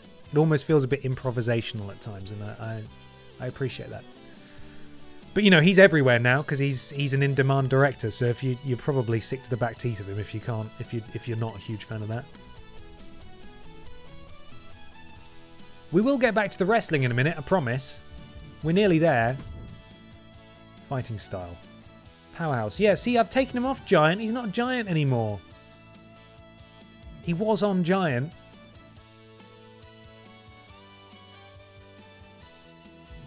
Immovable object. Yeah, so he's on Powerhouse. Weight class. I even lowered him to heavyweight. Because he was a super heavyweight. He was all the way up here, and I moved him down just to tick him over into heavyweight, just so people could actually move him. I wonder if it's one of those disconnects where you edit it here and universe mode doesn't listen, which is a problem I've had so many times with changing the attributes, and I've had to change them in universe mode and not in the normal mode. Oh god, yeah, don't look at his normal... Sorry, I showed you his real face. I apologise. Didn't intend to do that. Let's see if I can change it in universe mode then. Let's see if I can edit him. Well, if people knew this is what Shrek really looked like, I know. You should have seen some of the wrestlers I couldn't put Christmas hats on because it removed their mask or like the head object they were wearing. I was like, oh my god, there's a person in there. I don't want to see that. Don't show me that.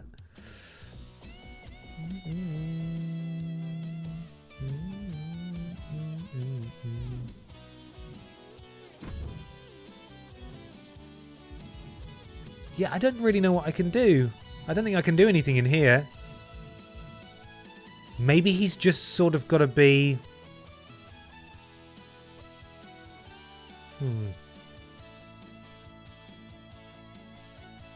Maybe he's just got to be a giant. I don't really know what I can do. Yeah, I don't know. I think we're sort of... We're limited here. We'll just have to play it out. We'll see how it goes. We will see how it goes. That's like when you clip inside the Onion Knight and find out that he's a Spanish waiter. Yeah, it's a bit upsetting, isn't it? Okay, let's continue with the wrestling, shall we? Give it a go. Hi, Tori. How you doing? Good morning. Danny DeVito, with glasses, takes on the incumbent Little Kong Strong champion, Red Thunder Man. To be fair, he didn't win because people hit him with 35 sledgehammers. True, but they also whittled down his additional health bar, and I think once you get that down, he becomes a bit more manageable. But because he has that, it can make him almost impossible to overcome. But in a multi-person match, it's a little bit easier. A little bit. Danny versus Red Thunder Man. We're finally doing it. Let's go. I said that too soon. Predictions are live. I think you fixed it now. It said earlier in the stream, Giant under the first entry in the menu. Now it says Powerhouse. Okay, so just resaving it has maybe forced it through. Again, that's what I had to do all the time with attribute points. I would save it. It wouldn't save. I'd go back in, save it again. It wouldn't save. I'd do it a third time and then it would update. Reliable game. Reliable game.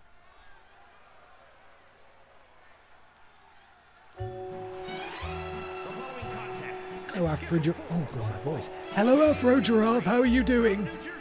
Weighing in at 179 pounds, Trash Man. Danny Deja Vuto is very good.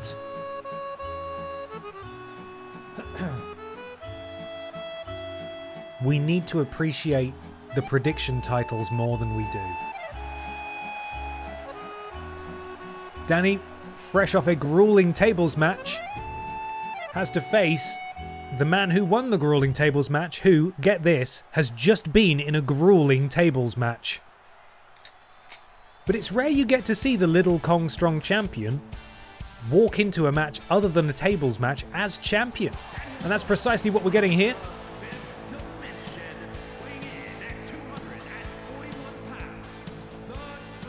That's why we panic when Badger is not here. No, you guys do an amazing job regardless. Come on. It's the Red Thunder Man. Overwhelmingly the odds-on favourite in terms of BENXT Bucks predicted there. 79% of viewers backing the Red Thunder Man. Could it be the old, as we call it in the business, the old Butterfield double? Could he win his multi-person championship match and then go on to win his next match as well? Let's find out. Danny has found his glasses, which will help him in this match. Red Thunder Man To answer your question, he is made of red thunder energy underneath. It's just cosmic energy.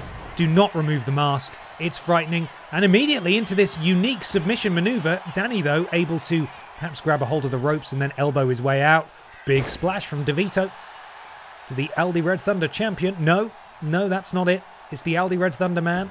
He is the Little Kong Strong champion. I'm always going to get that confused. The Red Thunder man under the heeled boot of the Trash Man, also known as Captain Candy Cane, per his championship victory at the festive Pip Down just before Christmas. Big right hand to the midsection and a clobbering right. Drops the champion as Captain Candy Cane goes to the top rope. Red Thunder Man is down. Elbow fully connects to the sternum of the Red Thunder Man into the cover. Just a 2 counts. This match will continue, but the Red Thunder Man has taken a bit of a beating so far. I'm trying to find my finger. Where is it? There we are. And now, the Red Thunder Man back in control. Danny sent over the top rope. Big right hand. Oh, and Danny DeVito does not want to be here. Sent spine first into that metal strut that goes all the way around the ring. You do not want to land on that.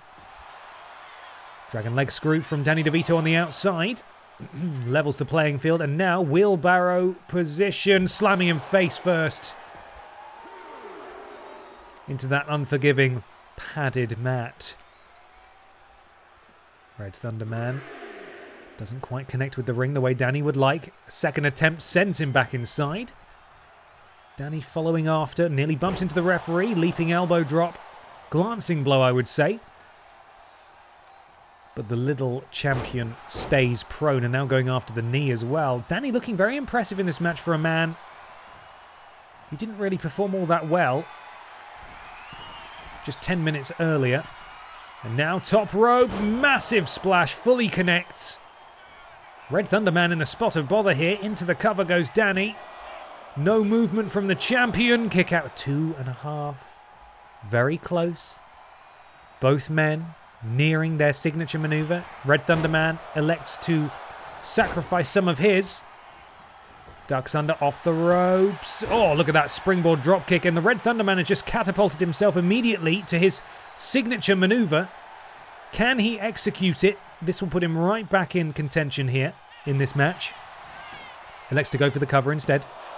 Remember when Danny debuted and was huge, naked and bold? Buggy 2K25 did give us some good moments. It did, didn't it?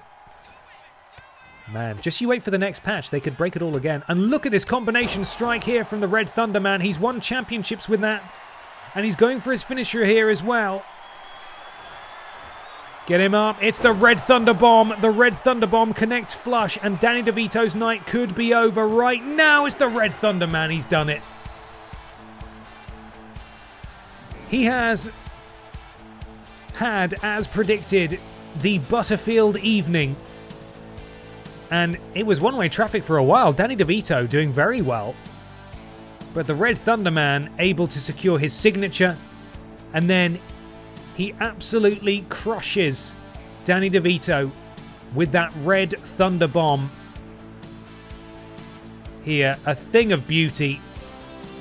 Into the cover. And the Red Thunder Man following in the footsteps of Brian Butterfield with back-to-back victories here tonight. He's retained his Little Kong Strong Championship, and then in this match, he's put down Danny DeVito. And Danny DeVito, get this, has his glasses on. And that's a tougher Danny DeVito to bloody tell you. Bloody tell you that. Good, say the viewers. That's a good match. Fair enough. Well, everybody, it is time to conclude the festive stream saga. We saw Anna Logistic come so close, but fall short of winning the BENXT Women's Champion earlier tonight. And now it is Funky Barbara's turn to challenge for the Pip Down Men's Championship. Will she make history? Will she be the first woman to hold a men's title on BENXT and Pip Down? Or will the reign of the undisputed heroes hang on, let's try that again. Or will the reign of the undisputed era's Piss Jericho continue strong in 2026? If Barbara wins, it's going to create a bit of a headache in the men's division. We're going to have to devise a solution to that. Don't really know what that is. Maybe we have the men's division crown an interim champion, and at the next pay-per-view, the interim champion and Funky Barbara face each other, and we'll see what happens. Or Funky Barbara could just end up becoming the forever men's champion. I don't actually know. I don't know what we're going to do. I'll have to think about it between this stream and next. Regardless, Funky Barbara won the Festive Rumble. She's moved to Pip Down. She's got her daughter, Barb Pistotir, in her corner. And the Piss family and the Undisputed Era rivalry continues tonight. Predictions are now live. It's Piss versus Piss. Main event time. Let's do this thing. Pause for effect. Pause for effect. Pause for effect. Let's do this thing. Shush. Shush. The following contest is scheduled for one fall and is for the SmackDown Men's Championship.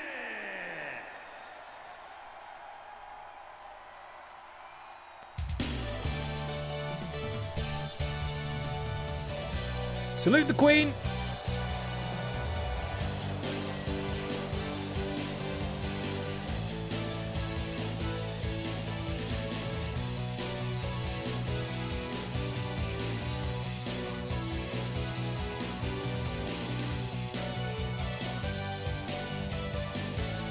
Barb Pistotir playing an excellent hype woman tonight for her mother.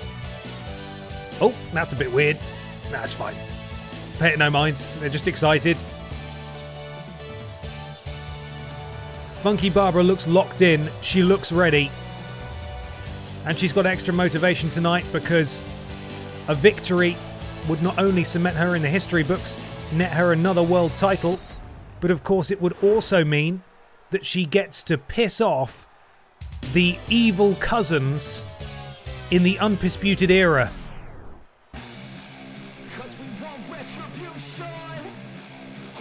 And flanked by Piss Stratus, it is of course the Pip Down Men's Champion, fresh off successfully defending his title at Walrus Mania. Piss Jericho is here.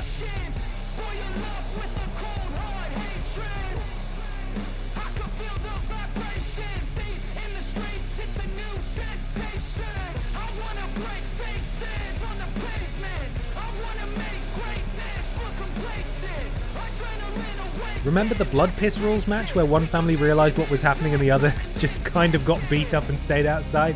Yeah. And Funky Barbara remembers that because that's a match she came up short in. Dominic Mysterio became the Figgy Pud Pud champion, lest we forget, and it was all thanks to his family, the Undisputed Era, the distant cousins of the Piss family. The lore is complicated, I won't bore you with it, and also I don't understand it myself. The Undisputed Era's Piss Jericho is ready to rock and roll. He's just come from the Jericho Triangle and he wants to hold on to his gold and damage the ego of the Piss family in the process. Gold and bragging rights and also pride up for grabs here tonight. Let's go for those introductions.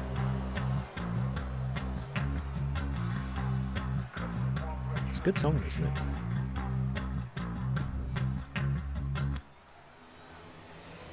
And look at that fantastic championship designed by Danji's Designs. Thank you, Dan. Appreciate all your hard work. Go check out Dan's website. Introducing the challenger from Newcastle upon Tyne, Danji'sDesigns.com. Funky Barbara Piss. Looking to secure her, what would this be? Her second world title.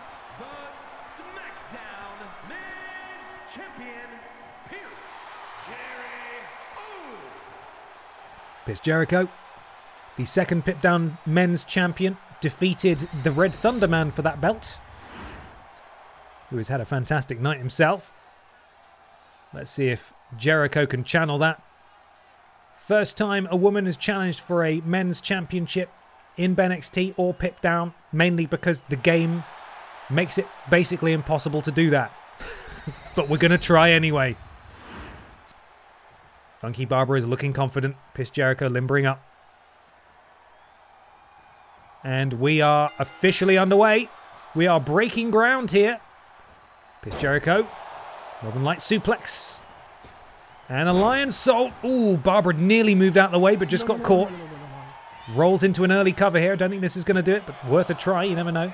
3 cats in a dressing gown. Thank you for the resub. 7 months. I hope all the cats in that dressing gown are doing well. We're rolling back and forth here in these pinning attempts. No one's even able to get a 1 count, though. It's very early, but should have a sort of a show of technical prowess here. I mean, it's getting a bit silly. 1. We got a 1 count eventually. I haven't watched wrestling outside of BENXT for a year or so. When I see photos of Jericho or Rollins with their non-Piss family hair, it looks wrong to me. Oh, dear. Champion with the counter there. Funky Barbara drops to the floor. Another... Oh, big springboard crossbody. I thought he might be going for that Lion Salt again, but he wasn't. Piss on piss violence here. Barb Pistotier, the daughter of Funky Barbara Piss, on the outside supporting her mum. She successfully defeated Dark Souls last year. Streamed here on this channel. You can watch the full playthrough over on YouTube. And Piss Stratus there representing the Undisputed Era. Big splash from Funky Barbara. Challenger again, going for that big splash. She might be a bit deceptive, but she is very muscular and very tall as well. That's a lot of weight to be crashing down. Pushing the air out of the lungs of Piss Jericho, as Funky Barbara looks to make history here tonight at the expense of her cousin. Spinning. Just a punch, really. It wasn't a clothesline. Nothing pretty about that top rope. Oh my god, it's the Sparkle Splash. Funky Barbara with the Sparkle Splash. We do not see her pull that out very often, and when she does, it doesn't always work. She gets Piss Jericho straight back to his feet. She's got a finisher in tow. Headbutt drops the champion, and Piss Jericho is in real danger now. This thing could be over very quickly. Counter from Jericho. Rolling up the challenger. Looking to take Funky Barbara by surprise. Kick out at 1. Boot to the midsection. Piss Jericho now looking to assert himself in this match. And he is closing in on a signature as well. So Funky Barbara, off the Sparkle Splash, arguably should have really gone for the cover, but she decided not to. And it's Piss Jericho's turn now to deal some damage, and he does have his signature maneuver. He is dragging Funky Barbara into a specific position. What could he be going for here? He could be looking for a submission. It might just be a... No, he's just going to hang out Funky Barbara to dry here. And Barbara oh, she blocks that. Oh, it is the Pissworm Stunner. She blocked Piss Jericho's signature attempt. She hit the champion with the Pissworm Stunner. And are we going to crown a brand new champion? Here we are. Funky Barbara Piss makes history, and she has become the new Pip Down men's champion. Here you see the tail of the tape. Piss Jericho in control to start things off. Then it was very much Funky Barbara for quite a while. And here we see the elusive Sparkle Splash, which we do not often see. Funky Barbara, I believe, probably could have won the championship here, but Piss Jericho fighting his way back into this match. He is, or was, I should say, the champion for a reason. And here we saw Jericho go for his signature, but Funky Barbara blocked it, went for the Pissworm Stunner, and we have made history as Funky Barbara becomes the Pip Down men's champion. Utterly unprecedented stuff here. It certainly is. Thank you, Narugan. And she cockily talks to the camera and the people at home as if it was in any doubt. Funky Barbara Piss has made history by becoming the Pip Down men's champion. We've got to come up with a solution now. I have an idea that I think might be pretty fun. There's a few that could work. But your new men's champion Is Barbara piss? Let me update my spreadsheet. Let me update my bloody spreadsheet. The Pip Down Men's Championship winners reads as follows.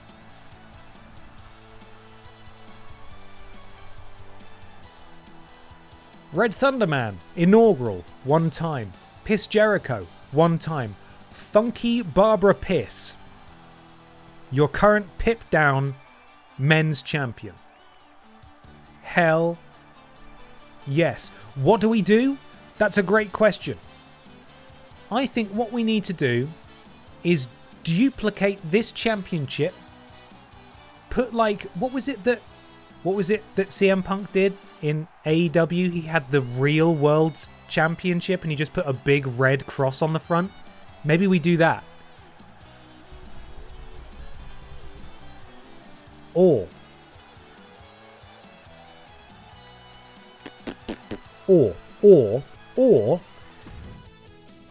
we move the entire men's division into this one. So all the men are now coming after this title, and the next time, don't know when it's going to happen, a man does win it, we move everyone back over into the original division and Funky Barbara gets put into the women's title picture instead. That might be a way to do it. Or so here's my thinking. We either do that, and I'll visualize it for you so you can sort of follow along with what I'm doing, what I'm thinking.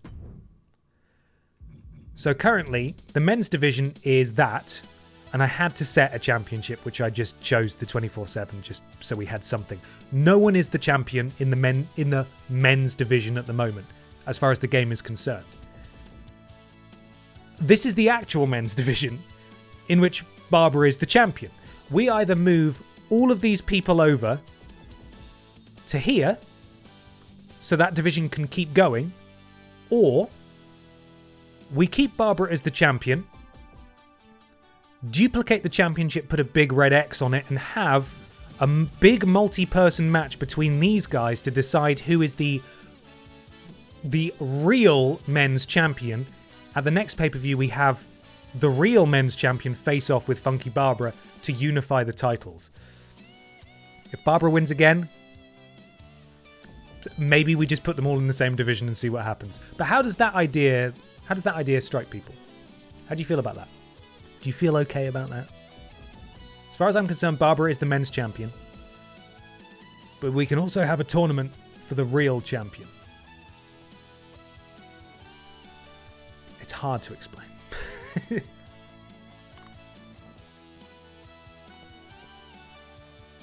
I say dupe it and do the champ versus real champion, a fun stipulation. Cool. Let's do it then.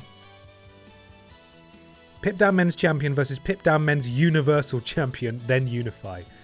Problem is, if Barbara wins, I think we should just default to my original suggestion, which is move all 8 of these people over to here and just let nature take its course, by which I mean let the computer put these people in matches until Barbara isn't champion anymore, and then we'll move everything back to the way it was before.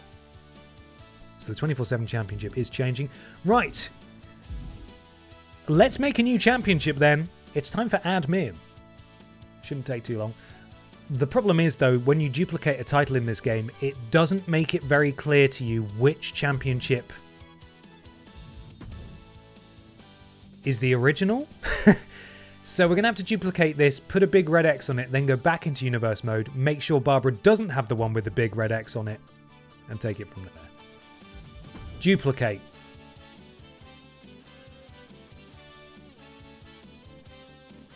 See what I mean? Is this the original one? I don't fucking know. I don't know. Surely it would be that one that's the duplicate. I don't know. I don't know. Let's put a cross on it.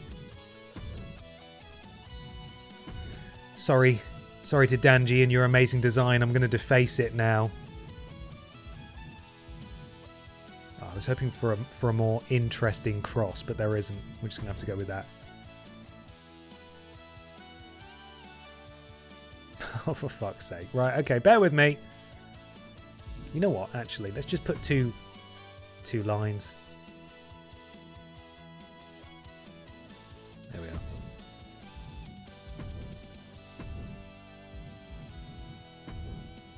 Is that red? Is this red?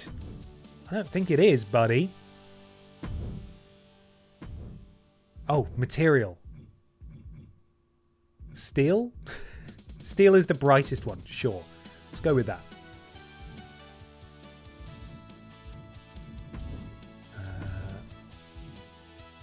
Oh shit, no, move.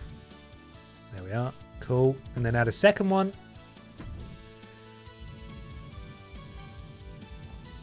See, in spite of me saying at the start of the stream, we're going to do more stuff where the computer decides. I'm not going to like muck around with like making custom matches and stuff. I've immediately made loads of work for myself, but never mind. Color. Red. Material. Steel. There we are. Maybe we change the color of the strap as well. Maybe it's a dark red. Yeah, there we are. Let's get weird with it. I don't want to fuck it up too much though, because this might be the original one. So let's save it, go back into universe mode, check which one Barbara has, and take it from there.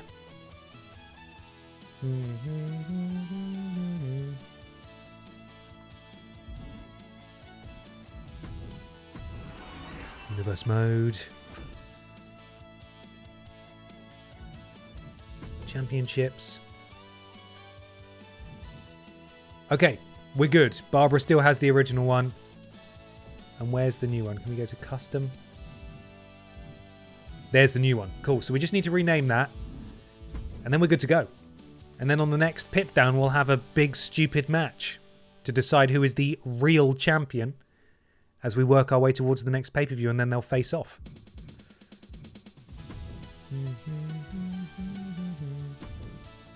Hello, Deadeye Minis. How you doing? Good evening.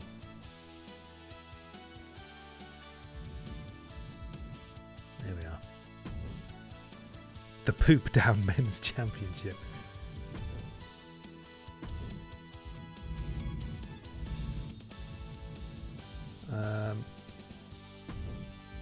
Do we have enough for interim?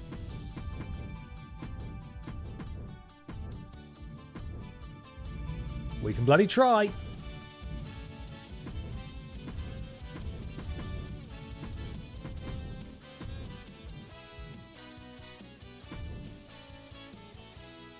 Is there an interim option? Internet, no. Is real there? Maybe pure, just to differentiate the two. SmackDown. Men's. Right, there we are. We're officially up to date. So I've got to remember that for next week. Pip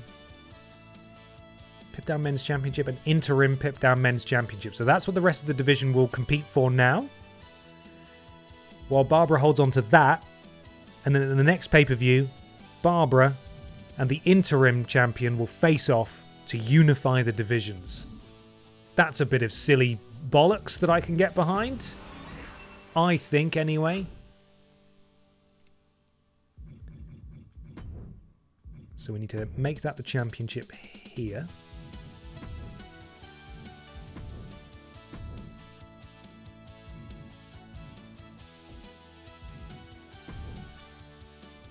I don't need to... Do I need to pick one? Can I not just choose that?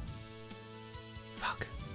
Okay, I'm going to give it to Piss Jericho, and then I think I can strip it from Piss Jericho so no one has it. I just need to choose someone to add it in the first place. Remove champion. There we are. Right, that's saved. I think we're done. I think this is exactly what Triple Paul does every week. Right, we'll be surprised. Oh, just put me down, man. Just put me down. Right. Barbara is your new Pip Down Men's Champion. Congratulations to the Piss family. Struck a real blow. to the Undisputed Era today. We now move on, probably not a full BENXT. Oh my god, have we got BENXT Stand and Deliver? Oh Jesus, we'd best crown an interim. Wow, what is this match? Sorry, let's just... Essentially, the pay-per-view is on Sunday, so next week's Pip Down, we need to crown an interim champion. Right, Shrek and Seth Pissin Rollins versus Dave Benson Phillips and Neil Buchanan. Les Freaking Go's got a promo. That's exciting. Shrek Pissin Rollins, very good. Kat the Writer takes on Ashley Olsen again. Grimace and Hannah Montana go one-on-one. And in the main event, Fanny Craddock and Michael Johnson continue their rivalry. I think we're going to cut. We saw this match already. So sorry to Kat and Ashley Olsen, but we've seen this. So we will make this our battle royal.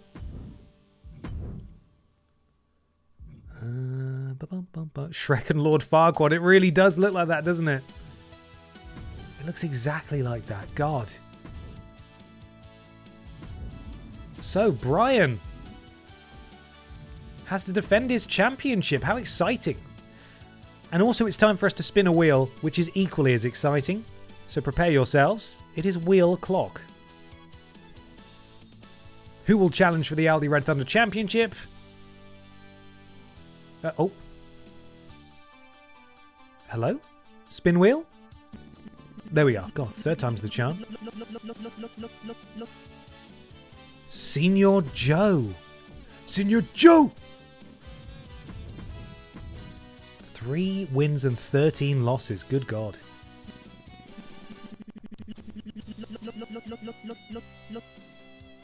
Billy Ray Walrus. BENXT Men's Superstar of the Year, rated 69 overall. That is particularly nice.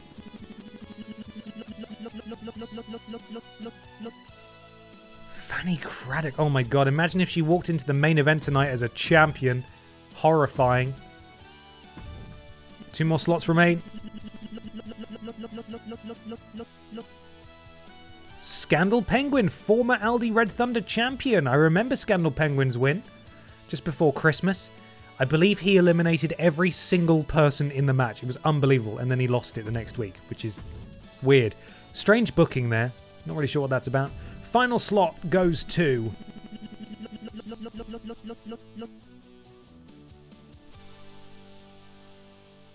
I need to remove Barbara from this wheel. She's not on BENXT anymore. She's not on BENXT anymore. Sorry, I will spin again. I will spin again. That's my bad. That's my bad. I've made more admin for myself, haven't I? I've made more admin for myself.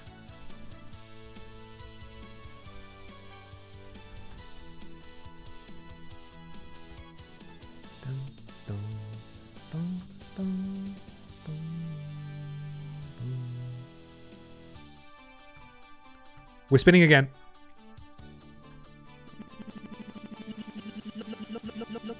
I didn't actually save it when I removed Barbara, but it's fine. We've got Frank Ham. If you like, I'll introduce you to Ham. I'll introduce Ham. That's it, isn't it? 1 win and 0 losses. Go Frank. Blimey. He's doing all right, isn't he? Let me save my wheel.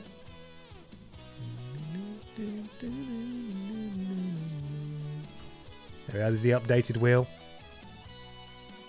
Okay.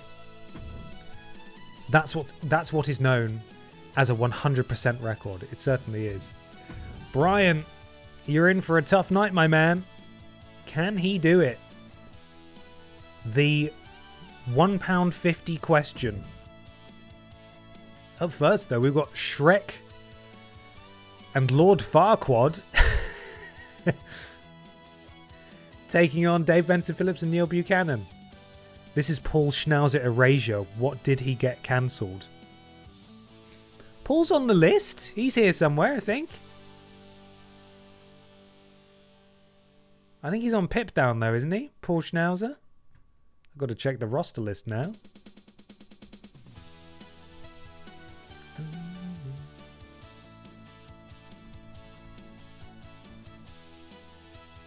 Paul Schnauzer, where you at, buddy?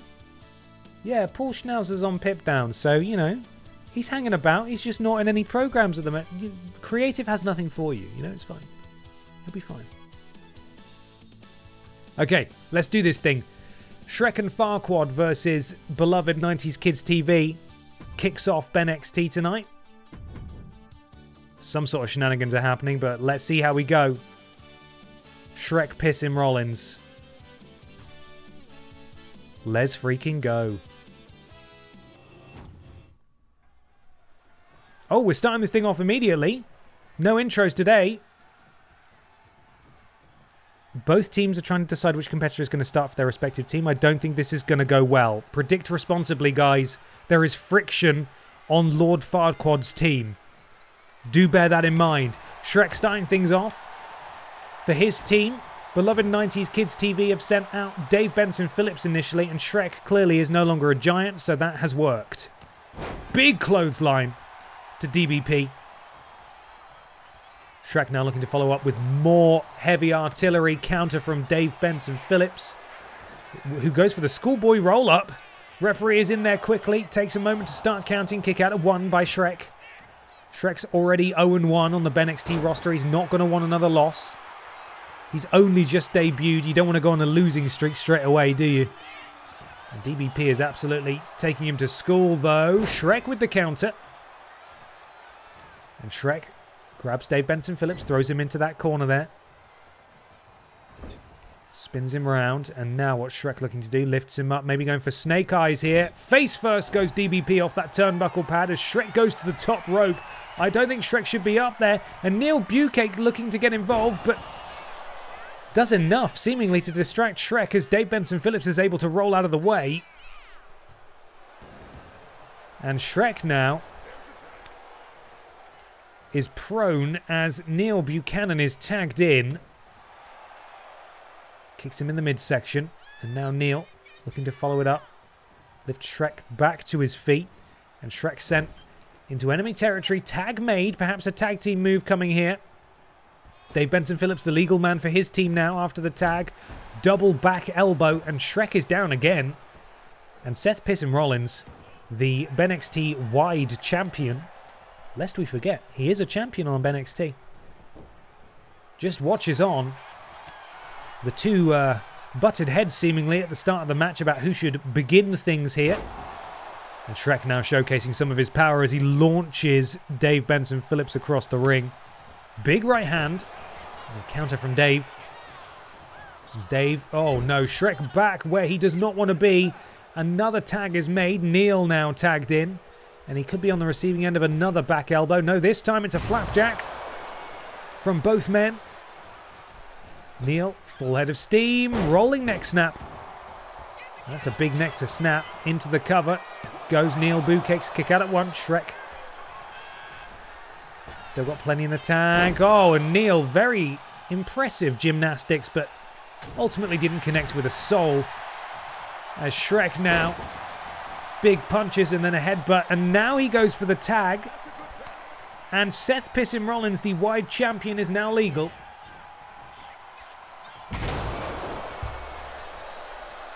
And Seth Rollins, the leader of the Undisputed Era, has got to be pretty upset about what happened on Pip Down just the other night, where his stablemate, Piss Jericho, came up short against Funky Barbara Piss, losing the championship in the process. Tag made, in comes Shrek again. Shrek misses with that stomp. Running neck breaker though, does connect. Into the cover. DBP kicks out at 2. Getting closer though. Shrek does have his signature. Dave Benson Phillips has his signature as well. Not loving that Shrek upskirt view during the neck breaker. Well, you shouldn't be looking there. That's not okay. Oh, and DBP with a neck breaker of his own. I don't know what Shrek did actually, because his signature is gone.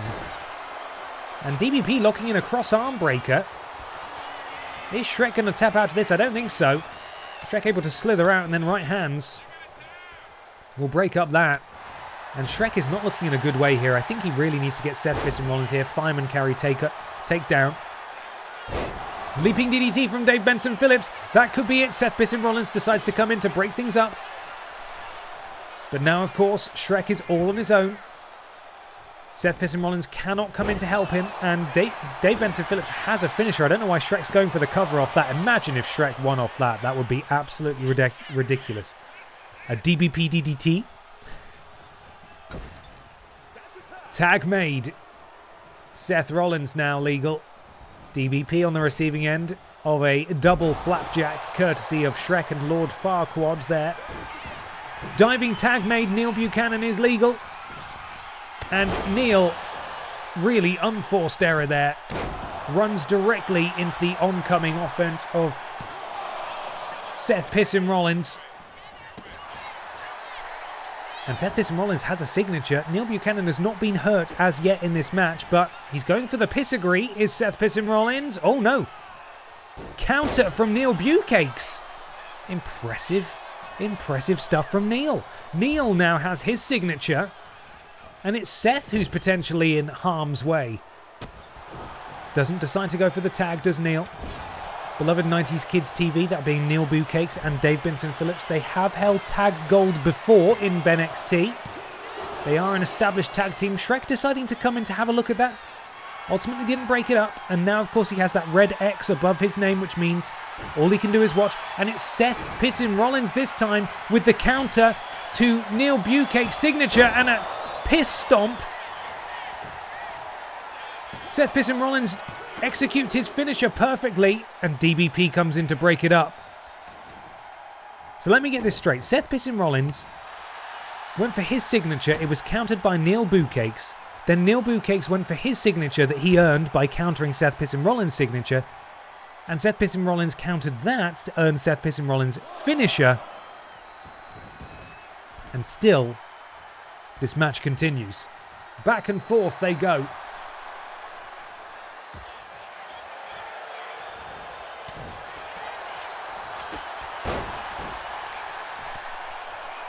Seth Rollins didn't quite get all of that.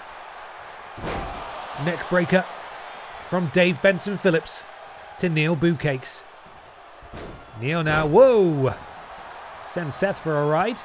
Oh, and a cheap shot from Dave Benson Phillips sets Seth up perfectly for that springboard missile dropkick.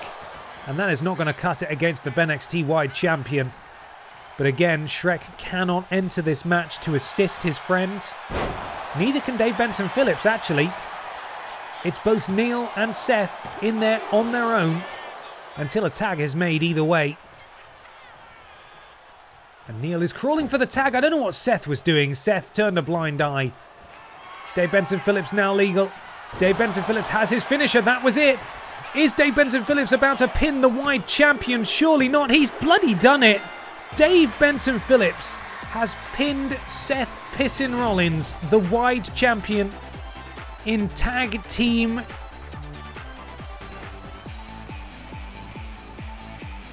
action. My brain just buffered for a moment there. Incredible work. The team of Dave Benson Phillips and Seth Piston Rollins victorious tonight. That maybe shouldn't be surprising, considering they are an actual tag team. And Seth Piston Rollins and Shrek are very much a makeshift tag team, but that's a second loss in a row for Shrek. And Seth Piston Rollins, fresh off winning the BENXT Wide Championship, is pinned tonight. Goes out with a loss.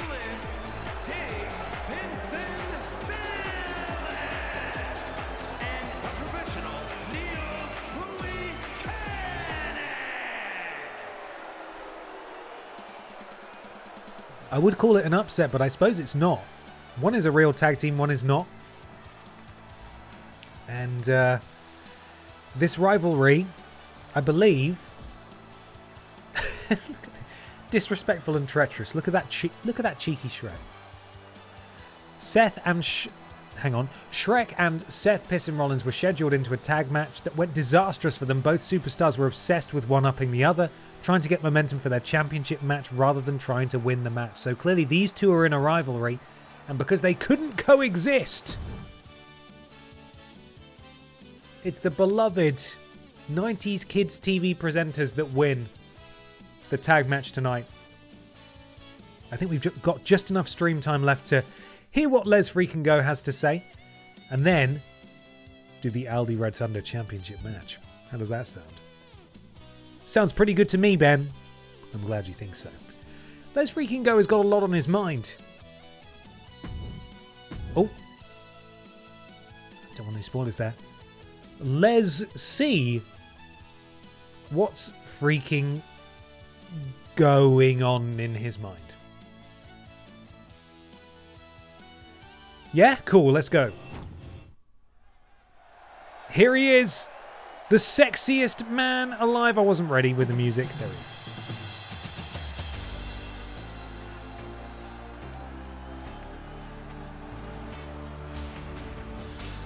What's Les got to say? By my pretty green chest hair and arm hair, I summon thee henceforth to the ring. This is how he talks. To the ring. Will German checkers? I'll put on a challenge. I wasn't reading it. I didn't see what it said. I'll put on a challenge of some sort. And I'm still talking with my impossible facial hair and I'm going to win in under 5 minutes, apparently. I, Les Freaking Go, will win my next match in under 5 minutes. And that's it, I'm going now. Imagine if he wins his next match in under 5 minutes. God, we'll have to try and remember that for next week, when he has his match, that he's got to try and win in under 5 minutes. I don't know that he's going to be able to do it. But hey, it's Les Freaking Go. He can do anything he wants. Right. It's not the main event of BENXT, but it is the main event of this stream. Fanny Craddock, Signor Joe, Billy Ray Walrus, Scandal Penguin, and Frank Ham. If you like, I'll introduce Ham. Take on Brian Butterfield for the Aldi Red Thunder Championship. Brian Butterfield had a very Butterfield afternoon last week. He won this title and then won the next match he was in as well. Following suit, the Aldi Red Thunder man retained his Little Kong Strong Championship and then was successful in his next match. Can Brian Butterfield now follow in the Red Thunder man's footsteps and retain his title? Let's see if their ballad continues. It's probably unlikely. But here we go. Aldi Red Thunder Championship on the line. Can Brian go back to back? We'll find out in just a second. Imagine if real WWE superstars did that. Just randomly. Here comes Randy Orton promising to win his next match in under 3 minutes. Yeah, it's unlikely, isn't it? It's probably not going to happen.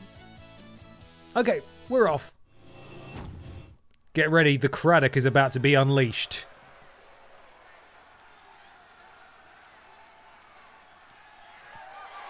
The following is scheduled for one fall and is for the All-Star Ring Total Championship.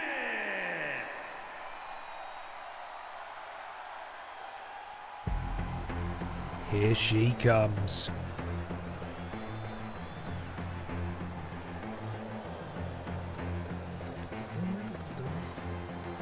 Introducing the challenger from the United Kingdom, Cook Annie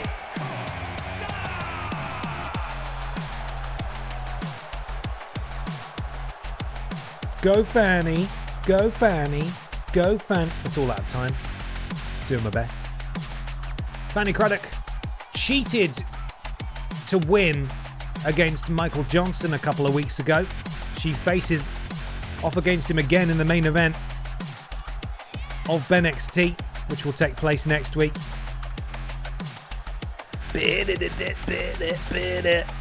Absolutely dirty, dirty song, this. I'm a big fan. Fanny's ready.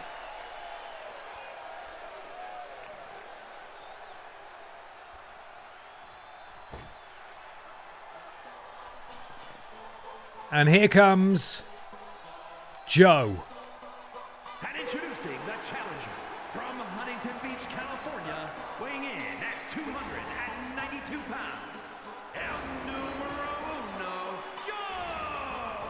You know, they say all men are created equal, but you look at me and you look at Small Joe, and you can see that statement is not true. See, normally if you go one-on-one with another wrestler, you got a 50-50 chance of winning. But I'm a genetic freak, and I'm not normal.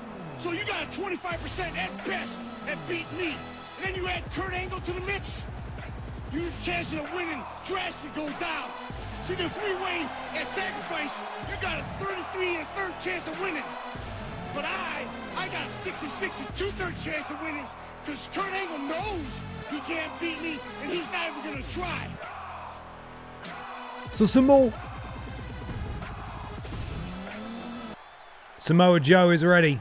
Senior Joe is here, present and accounted for. They say all men are created equal. But you look at me, and you look at Billy Ray Walrus, and you can see that statement is not true. Men do not come like Billy Ray Walrus. He is pink. He has a love heart chest hair. He is, quite frankly, upsetting to look at.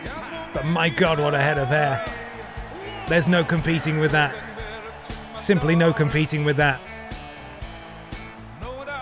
BENXT Slammy Award winner for Male Superstar of the Year 2025. Have I said that enough times yet? Never forget it. Gets his second crack at some gold in 2026. This could be the time.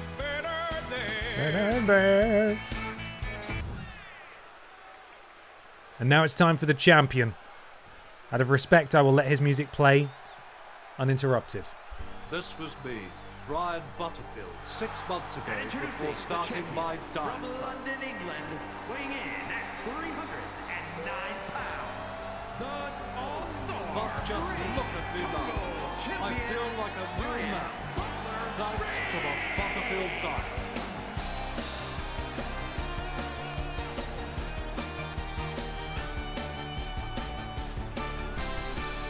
Birthday pie, pints of cream, pork cylinder, potato grid, artificial bacon, large mac, sandwich casserole, chocolate quail's egg, garlic pudding, fluffy wrap, hoisin crispy, pasta pillow, bon, quiches Lorraine. The champion is here. Can he get his back-to-back victory? Very hard to do. We shall see. And now it's time for the man who we saw claim this title. I believe it was in December.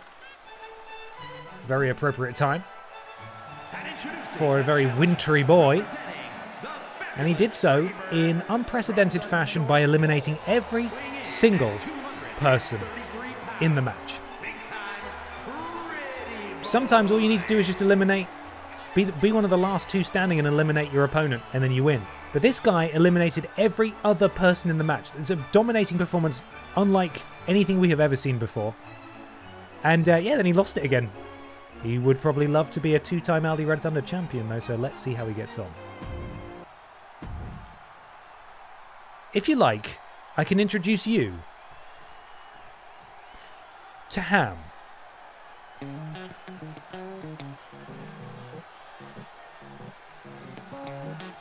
introducing the challenger. It's Metropolis Mania's Frank Ham. He certainly moves like a PS2 game character.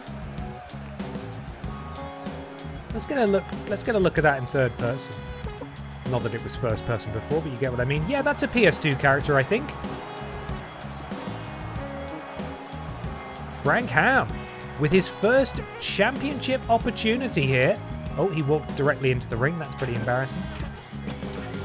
Oh god, it even makes little mechanical noises. Who was he pointing at?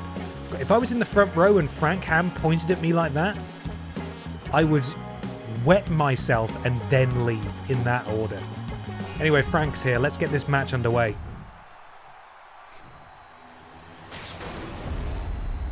He certainly moves sounds like a badly translated box slogan for a toy. The new Frank Ham action figure. He certainly moves. And we're underway. The goal here, of course, is to throw people over the top rope. Last person standing is the Aldi Red Thunder champion. It's Billy Ray and Fanny Craddock, Scandal Penguin and Senior Joe, Frank Ham, and the Aldi Red Thunder champion, Brian Butterfield. And look at the power of Billy Ray. Could have been a better husband. Billy Ray. Perhaps a backbreaker here for Fanny Craddock. Oh, that's for putting everything in gelatin. How dare you? That's weird. Frank on the top rope. You can tell he's new to these matches. Why would you go up to the top? Someone could just push you and you'd go. Glancing blow to the champion, but it still dropped him. In fact, he folded like a deck of cards, which is pretty upsetting. Votes are, thank you, Trailing Badger. Fanny Craddock, 12%. Senior Joe, 26%. Billy Ray, 10%. Brian Butterfield, 13%. Penguin, 28%. And Frank Ham, 11%. Interesting how the percentages have gone there. And you see a team up between Senior Joe and Frank Ham as Fanny Craddock just launches herself across the ring. Scandal Penguin swats her aside, I should say. Senior Joe, Samoan drop to Scandal Penguin. Neck breaker from Brian Butterfield. There is a lot going on here.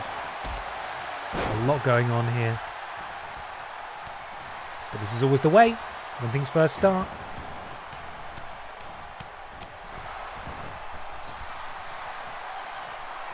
And a back body drop there from Billy Ray Walrus to Scandal Penguin. Basement drop kick followed up.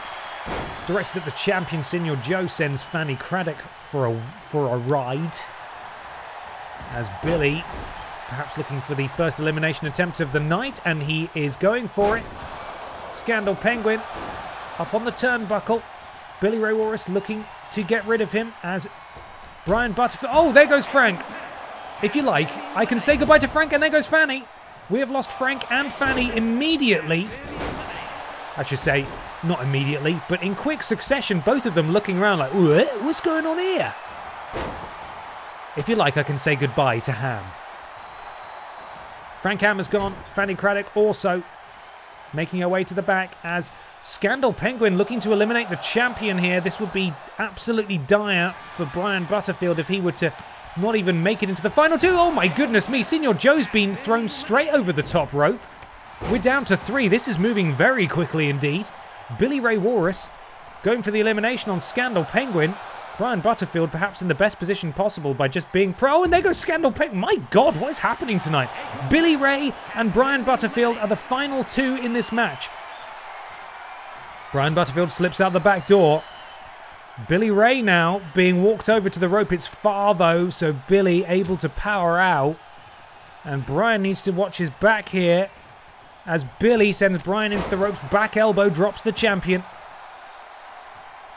And a stamp to the elbow. Billy Ray Walrus in full control of the champ here. Brian's title reign hanging by a thread as Billy looks to become Aldi Red Thunder champion again. And Brian is desperately clinging on. He's got him. It's Billy Ray. Brian Butterfield unfortunately couldn't go back to back, but Billy Ray Walrus starts the year off right. And I believe, if I'm counting that correctly, that makes Billy Ray Walrus a 2-time Aldi Red Thunder champion. It comes at the expense of Brian, but Billy has gone the distance. He's won the Slammy, and now, as you say, he has won the championship. Billy Ray Walrus wears gold again in 2026. 2-time Aldi Red Thunder champion. 1-time BENXT Men's champion. 1-time BENXT Men's Superstar of the Year 2025. Lackluster. It's rare that we do an Aldi Red Thunder Battle Royal and it ends in lackluster. I think it's because it was over so quickly. I think that might go down in the record books as the fastest ever Aldi Red Thunder Championship match. It's highly likely. Bloody hell. Well, everybody, next week we return. Grimace takes on Hannah Montana. Fanny Craddock goes one-on-one with Michael Johnson in the main event. And in the next Pip Down, we will be crowning an interim men's Pip Down champion that will face Funky Barbara, the Pip Down men's champion, at the upcoming pay-per-view. All sorts to come. Thank you so much for being here this evening, everybody. I hope you've enjoyed the stream. I will be live tomorrow morning at 11 a.m. playing Pokémon. Do swing by if you can. It would be lovely to see you. From next week, it will be normal. Pokemon on a Monday, Resi 7 on a Tuesday, and BENXT on a Wednesday. That's what we're doing right now. Have a fantastic evening, everybody. We're going to raid Adam right now, but I'll see as many of you tomorrow morning as possible. Take care now. Bye.